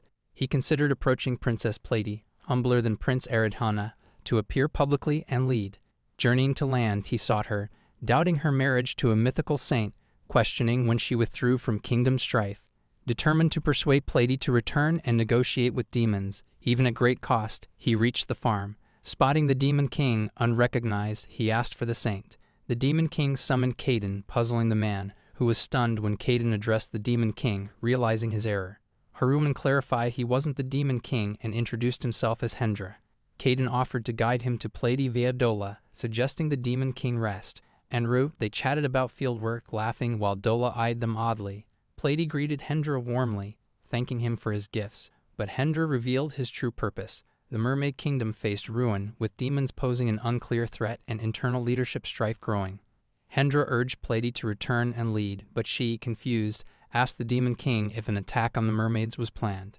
The Demon King called the idea absurd. With no motive to attack, the human war wasn't their doing. They merely defended themselves, honoring their foes' wishes. Platy introduced him as Demon King Zidane, stunning Hendra. Hendra noticed a human child hoeing and learned from Platy she was a princess of a fallen human kingdom. Caden asked if Zidane and Prince Eridhana were close, and Zidane confirmed their friendship, leaving Hendra incredulous that the prince was allied with the Demon King. Zidane shared the prince's ambition to become Mermaid King, shocking Hendra with Eridhana's diplomatic prowess. Zidane apologized for any mermaid unrest, noting silence from key voices led to reckless acts. The prince sought to overhaul old systems, and Zidane aimed to support, urging Hendra to challenge misguided rulers. Pleiadi thanked Hendra, requesting secrecy about the farm. Caden invited him for dinner, and Pleiadi noted the resident mermaids would want homeland updates. She summoned Gara Rufus, who arrived swiftly. Introducing Hendra, Pleiadi realized they already knew, and despised, each other, and Hendra was stunned to find Gara there. Gara seethed at Hendra, while Caden and Pleiadi puzzled over their history. Gara, furious, sought Pleiadi's permission to attack Hendra, who was shocked she lived there, expecting her in a trench prison. Caden intervened, asking Pleiadi for clarity. Pleiadi sighed, asking Caden if he recalled Gara's arrival. He remembered her bad act, punching a noble before the Mermaid King. That noble was Hendra, confusing Caden, who wondered why Eridhana chose Hendra as a substitute knowing their conflict. After reflection, Caden grasped it. Hendra explained Gara's actions caused misunderstandings. A former royal guard elite, she was among the more reasonable prisoners. Pleiadi clarified Gara's imprisonment stemmed solely from that public assault on Hendra. Hendra, as the victim of Gara's assault, held the key to clearing her record. Caden reasoned that if Gara apologized and Hendra forgave her, her past offense could be erased, allowing her royal guard reinstatement. Pleiadi gently placed a hand on Gara, encouraging a polite apology to Hendra. Gara firmly but courteously declined, stating she'd never bow to Hendra, especially not after his insults before the king. She recalled him calling her an honorless drunk, unfit for marriage, fueling her anger. Pleiadi admitted his words held some truth, frustrating Gara further. Pleiadi revealed Hendra had approached her father neutrally, neither demon nor human, to discuss Gara's inclusion. When asked how he made such a harsh claim, Hendra stammered, admitting it was a slip. Gara insisted he was the one who owed Pleiadi an apology for the insult. Hendra refused, arguing that as a debater, his words, even mistakes, needed justice to retain authority. Retracting them would weaken his stance, he claimed. Gara vowed to silence him herself, alarming Hendra, who feared violence. She called the justice's hammer, not violence, resolute in confronting him. Caden, concerned by Gara's intent, asked Pleiadi how to proceed. Pleiadi, oddly serene, permitted a duel between Gara and Hendra. To Caden's unease, she set a rule: no stabbing in her husband's garden. At her signal, their evenly matched sword fight began, showcasing impressive skill. Both acknowledged each other's prowess, as did the onlookers. Zidane thought Hendra was outmatched, but he held his own. Pleiadi noted that despite being a debater, Hendra came from a martial noble family, trained in combat. Caden hoped their skill prevented serious harm, still questioning Pleiadi's decision.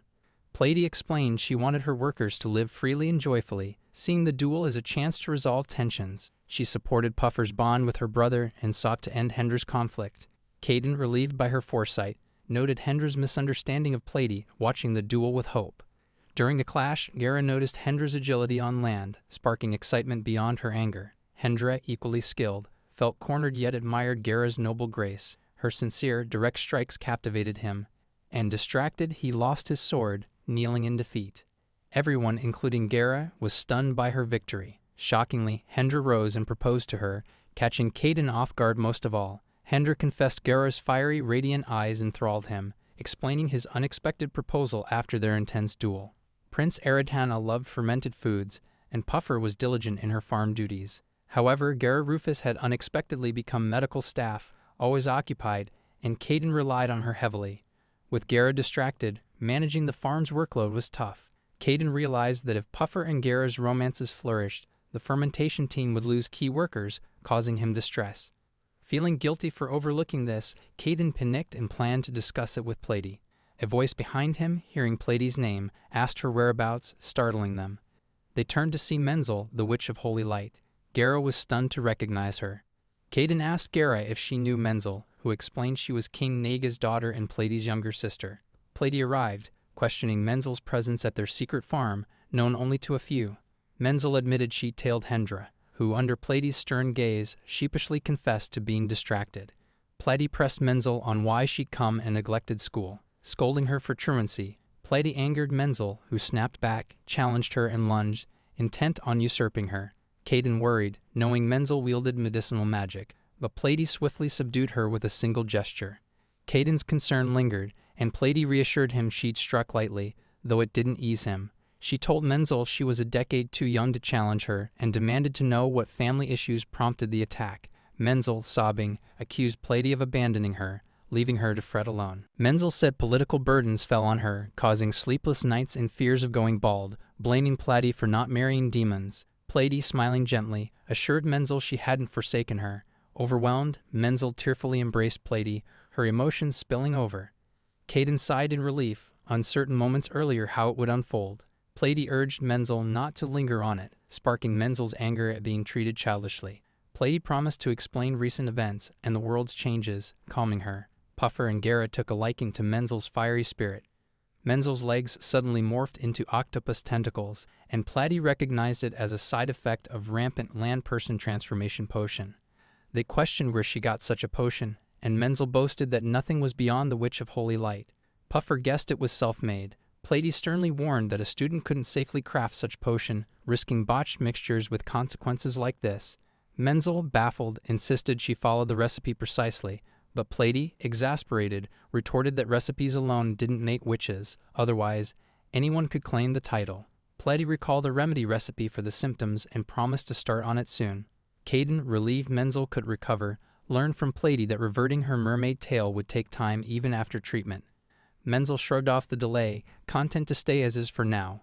Plady summoned Hendra, proposing they recruit farm residents for Mermaid Kingdom schools. Since Menzel was family, Plady saw no need for leniency, noting her sister's history of sneaking into forbidden labs, a blemish barring her recovery. Plady's words frightened Menzel, who faced lessons in pharmacology, worldly harshness, and risk management. Puffer suggested Menzel assist under expert medicinal magicians like themselves, an unmatched learning opportunity provided the teachers were skilled. Gara saw it as a chance to hone teaching, and Plady approved, impressing Hendra and Caden. Plady firmly led Menzel to join the farm's ranks. Later, Rita Slit struggled to train dogs, believing her soul's charisma should sway all creatures. Plady, hearing her complaints, disciplined her for noise. Ordered to bath duty, Rita grumbled about Plady's strictness, then spotted Menzel griping over radish washing, forging an instant bond through shared noble struggles and tragedies. Their joyful singing as newfound friends was cut short by Plady's scolding. Meanwhile, the orc team prepared to enter a dungeon via transfer magic, but Aileron, delayed by excessive forest bathing, teleported back to the farm. Panu and her friend also used transfer magic post-milking, departing swiftly. Plady and Caden noted most farm children wielded transfer magic, originally a demon spell, but Puffer's love-crafted potions and the lifeless king's guidance enabled mermaids like her to use it flawlessly. Plady offered to teach Caden, who declined, citing its complexity, and asked about transfer points, learning they were near the lifeless king's dungeon, Vale's Mountain, the public baths, and the original farm for security. The farm had 4 designated teleportation points for now. Vale arrived, assuring that security was airtight, thanks to traps set by earth spirits, corpse models, and herself. As the farm grew and more people learned of it, tightening defenses was essential. She added that any transfer point issues would trigger instant alerts, easing concerns. Belana interrupted, griping about being the only one unable to use transfer magic, slipping into her usual unemployment woes. She rallied, noting that if Plady's fashion ventured to the demon capital, widespread magic use could benefit all, despite her self-perceived lack of skill. Belana admitted feeling talentless and worried about security risks. Her words irked Vale, who felt belittled, but Belana clarified that with increasing visitors, malicious misuse of transfer magic was a real threat, requiring vigilance. She highlighted the danger of a magic lockbreaker, an illicit mage who cracks magical codes, prompting Caden to realize the outside world's perils, sparking an idea. Seizing the moment, Belana bolstered security, upgrading the transfer code from 176 digits, with dummy codes, to 437 digits. Caden was speechless at the complexity. She explained that more digits didn't slow authentication, but 437 was the maximum feasible, enhancing protection significantly. Longer codes were harder to crack, and Belana embedded traps. If analyzed illegally, hackers would loop endlessly in a coded maze, potentially triggering a technique from the lifeless king. Her relentless explanation awed and intimidated the group, showcasing her formidable skill. Caden asked what the trap did, learning it would scorch the intruder's chest, a chilling revelation of an unseen magical hacking war. Vale marveled at B'Elanna's circuit-building prowess, leading Caden to question her self-proclaimed incompetence, recognizing her hidden talent. Caden, alarmed, challenged B'Elanna's self-deprecation, declaring incompetent Melina, her new nickname, to stop worrying others. B'Elanna, bewildered, couldn't tell if it was praise or critique. Plady liked the name, and Caden attributed it to B'Elanna's humble, stoic nature shaping her self-view. He grasped her hand, affirming his reliance on her. B'Elanna rushed to tell Bateman, who saw the nickname as Caden valuing her strength, though B'Elanna doubted it. Bateman asked if she had plans for her newfound recognition, urging her to envision her next steps. B'Elanna envisioned herself battling evil to safeguard the farm's tranquility, but Bateman's lackluster response disappointed her. Meanwhile, Kubo was distraught, feeling aimless despite the farm's abundance and transfer magic-easing dungeon trips. He loathed idle time. Plady and Caden greeted him, sensing his unrest, and shared their concerns about future workloads, proposing a task, building a ship. Caden questioned the purpose, and Plady wondered if it was for fishing. Kubo explained fishing would ease Plady's burdens and boost food supplies with the growing population. As resident numbers rose, they aimed to increase crop yields, and a ship could help. Caden asked if they knew shipbuilding, noting the only ship they'd seen was Hephaestus. They queried demons and others, but none understood its mechanics. Kubo, desperate, knelt and pleaded for Caden's guidance in crafting a ship, praising the orcs' diligence. Caden, moved by their work ethic, agreed to teach them, and they swiftly built the ship. Kubo marveled at Caden's expertise, initially despairing when told it needed magic to move, but cheered learning it used sails and a rudder. Caden checked if the test run went smoothly, and Kubo confirmed all gear was aboard and safe, though Caden cautioned against straying too far from shore. Plady advised asking mermaids for directions if lost at sea and marked the ship with a potion to signal her affiliation in emergencies, noting transfer magic as a backup. They prepared for their maiden voyage. 3 days later, they were adrift, far from familiar land. Kubo, unsure of direction, suggested the compass, only to realize he didn't know how to read it. Resigned yet determined, Kubo insisted on catching fish before returning. While others fished successfully, Kubo struggled until, rallying himself, he cast again, betting on a big catch. Something tugged his line, and his hopes soared, but it wasn't a fish. It was a mermaid. The orcs cheered Kubo's catch, though he feigned intent, hiding his dismay. The mermaid, furious, accused land dwellers of defiling her, vowing revenge as the abyssal sorceress Silas. Confused, she noticed they were orcs, not humans, questioning if monsters manned a demon ship. A talking orc baffled her further, and Kubo, seeking peace, asked for her forgiveness. The mermaid, Silas, offered forgiveness if the orcs became test subjects for her latest potion, aimed at converting mana into life to craft monsters like them. Branded heretical, her research made her a fugitive from the mermaid kingdom, yet she persisted, eager to test her creation's lethality on land beings. She coldly declared she'd feel no remorse killing them, unleashing her monsters, deeming them worthless if they couldn't beat orcs. Kubo's team, unprepared for her hostility, fought back, swiftly defeating her creatures. Silas was stunned that mere orcs vanquished her top-tier models. They clarified they were warrior orcs, evolved under St. Caden's influence, with Kubo having ascended twice to a goddess orc, though he hushed a boastful teammate, embarrassed. Defeated, Silas refused to retreat to sea in shame, fearing for her safety. She poured a potion, summoning a sea monster, the Forbidden Deep One, to sink the ship and kill them. As the orcs panicked, fearing the ship's doom, Silas taunted their regret, but the monster seized her instead. Bewildered, she commanded it to stop, realizing it was uncontrollable. Kubo slashed its arm, and Kuma struck, freeing Silas. Kubo caught her before she fell, landing her safely on deck. Annoyed, Silas questioned his rescue, and Kubo noted a sea fall would still hurt. Back at the farm, Plady told Caden the orcs had returned, prompting his anxious check on their safety, surprised to see Kubo holding a mermaid. Caden teased if she was their catch, but Kubo explained they got lost and sought her guidance. Plady identified her as Silas, the abyssal sorceress, shocking Caden. Silas bristled at the title, recognizing Plady as the crowned sorceress. Caden thanked her for guiding the orcs home. Silas, captivated by the farm's magic, goblins plucking alien-like radishes, saw it as a research goldmine, begging to study there to her heart's content. Plady, noting Silas' mobility issues, offered a new land-person transformation potion. Silas hesitated, aware of its value in the mermaid world, but Plady assured her the farm's resources made it easy to produce. Drinking it, Silas grew fascinated, and as her lower half became human, Plady quickly covered Caden's eyes. Plady cautioned against exposing their lower halves on land, noticing Kubo staring at Silas. After Silas donned makeshift covering, she mentioned returning for clothes. Caden courteously asked if she had a home, and Plady relayed Silas' claim of a secret ocean floor lab. Silas described her ocean floor laboratory as vast, surpassing poorly managed schools or hospitals, housing countless experimental creatures only she could control, with even one escape spelling disaster. Plady confirmed the rumors, and Silas admitted she needed to return swiftly to prevent a breakout, prompting Plady to urge her to hurry, dreading such a calamity. They equipped Silas with a land person transformation potion, its antidote, and Plady jokingly requested souvenirs. Silas promised to bring her latest cultivated potion next visit, bidding Kubo not to forget her, a moment laced with tension Caden and Plady noticed. Later, Caden and Plady briefed Puffer on Silas' visit, disappointing her as she'd hoped to meet her.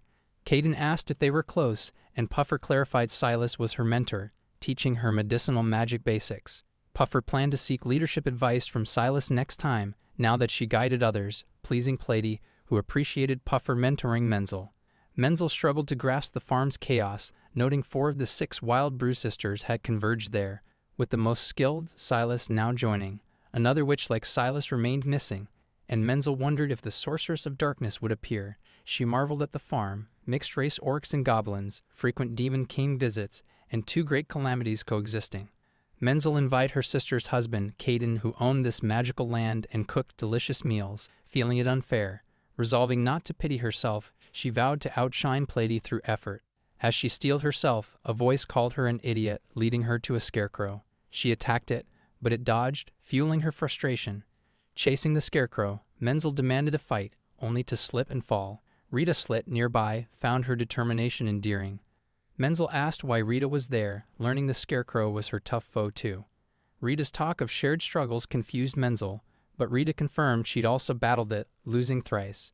Menzel, once sympathetic, now saw Rita as a comrade with a common enemy. They agreed that facing the same foe meant teaming up, 2 against 1. United, they challenged the scarecrow again, driven by Rita's resolve and their shared goal to triumph. Menzel schemed to recruit allies to conquer the human kingdom, but the growing number of scarecrows with the farm's expansion posed a challenge. As they prepared to attack, the scarecrows fled, prompting Menzel and Rita to chase them, swinging wildly, only to tire out after 10 minutes. Exhausted, they paused, but a goblin warned of flying monsters, tricky beasts that strayed from dungeons, heading for the girls. Kubo, observing, hesitated to strike recklessly to avoid harming them. The girls screamed, pleading for mercy, when a scarecrow intervened, slashing the monster down but sustaining damage. They wept, thinking it died protecting them, until Caden swiftly repaired it, easing their grief. Plady's stern gaze met them. They'd wandered too far, got attacked, and broke her prized scarecrow. She troubled them with threshing duty, reminding them the straw was scarecrow material, urging diligent work. Menzel toiled to surpass Plady one day, while Rita labored to reclaim her kingdom. Meanwhile, the old demon capital, once the no-life king's dungeon, lay in ruins. Known as the Emperor, he became immortal 500 years ago, altering the capital to channel mana, unintentionally turning it into a dungeon. Citizens, blaming him, fled to build a new capital elsewhere, misunderstanding his intent. The no-life king sought global dominion, land, sea, and sky, but a divine barrier blocked him, now mysteriously gone, with demons occupying the land. Suspecting the current demon king's involvement, he planned to confront and slay him, turning all into undead minions. As he opened the gate, his army was obliterated by Sung Von's rocket weapon.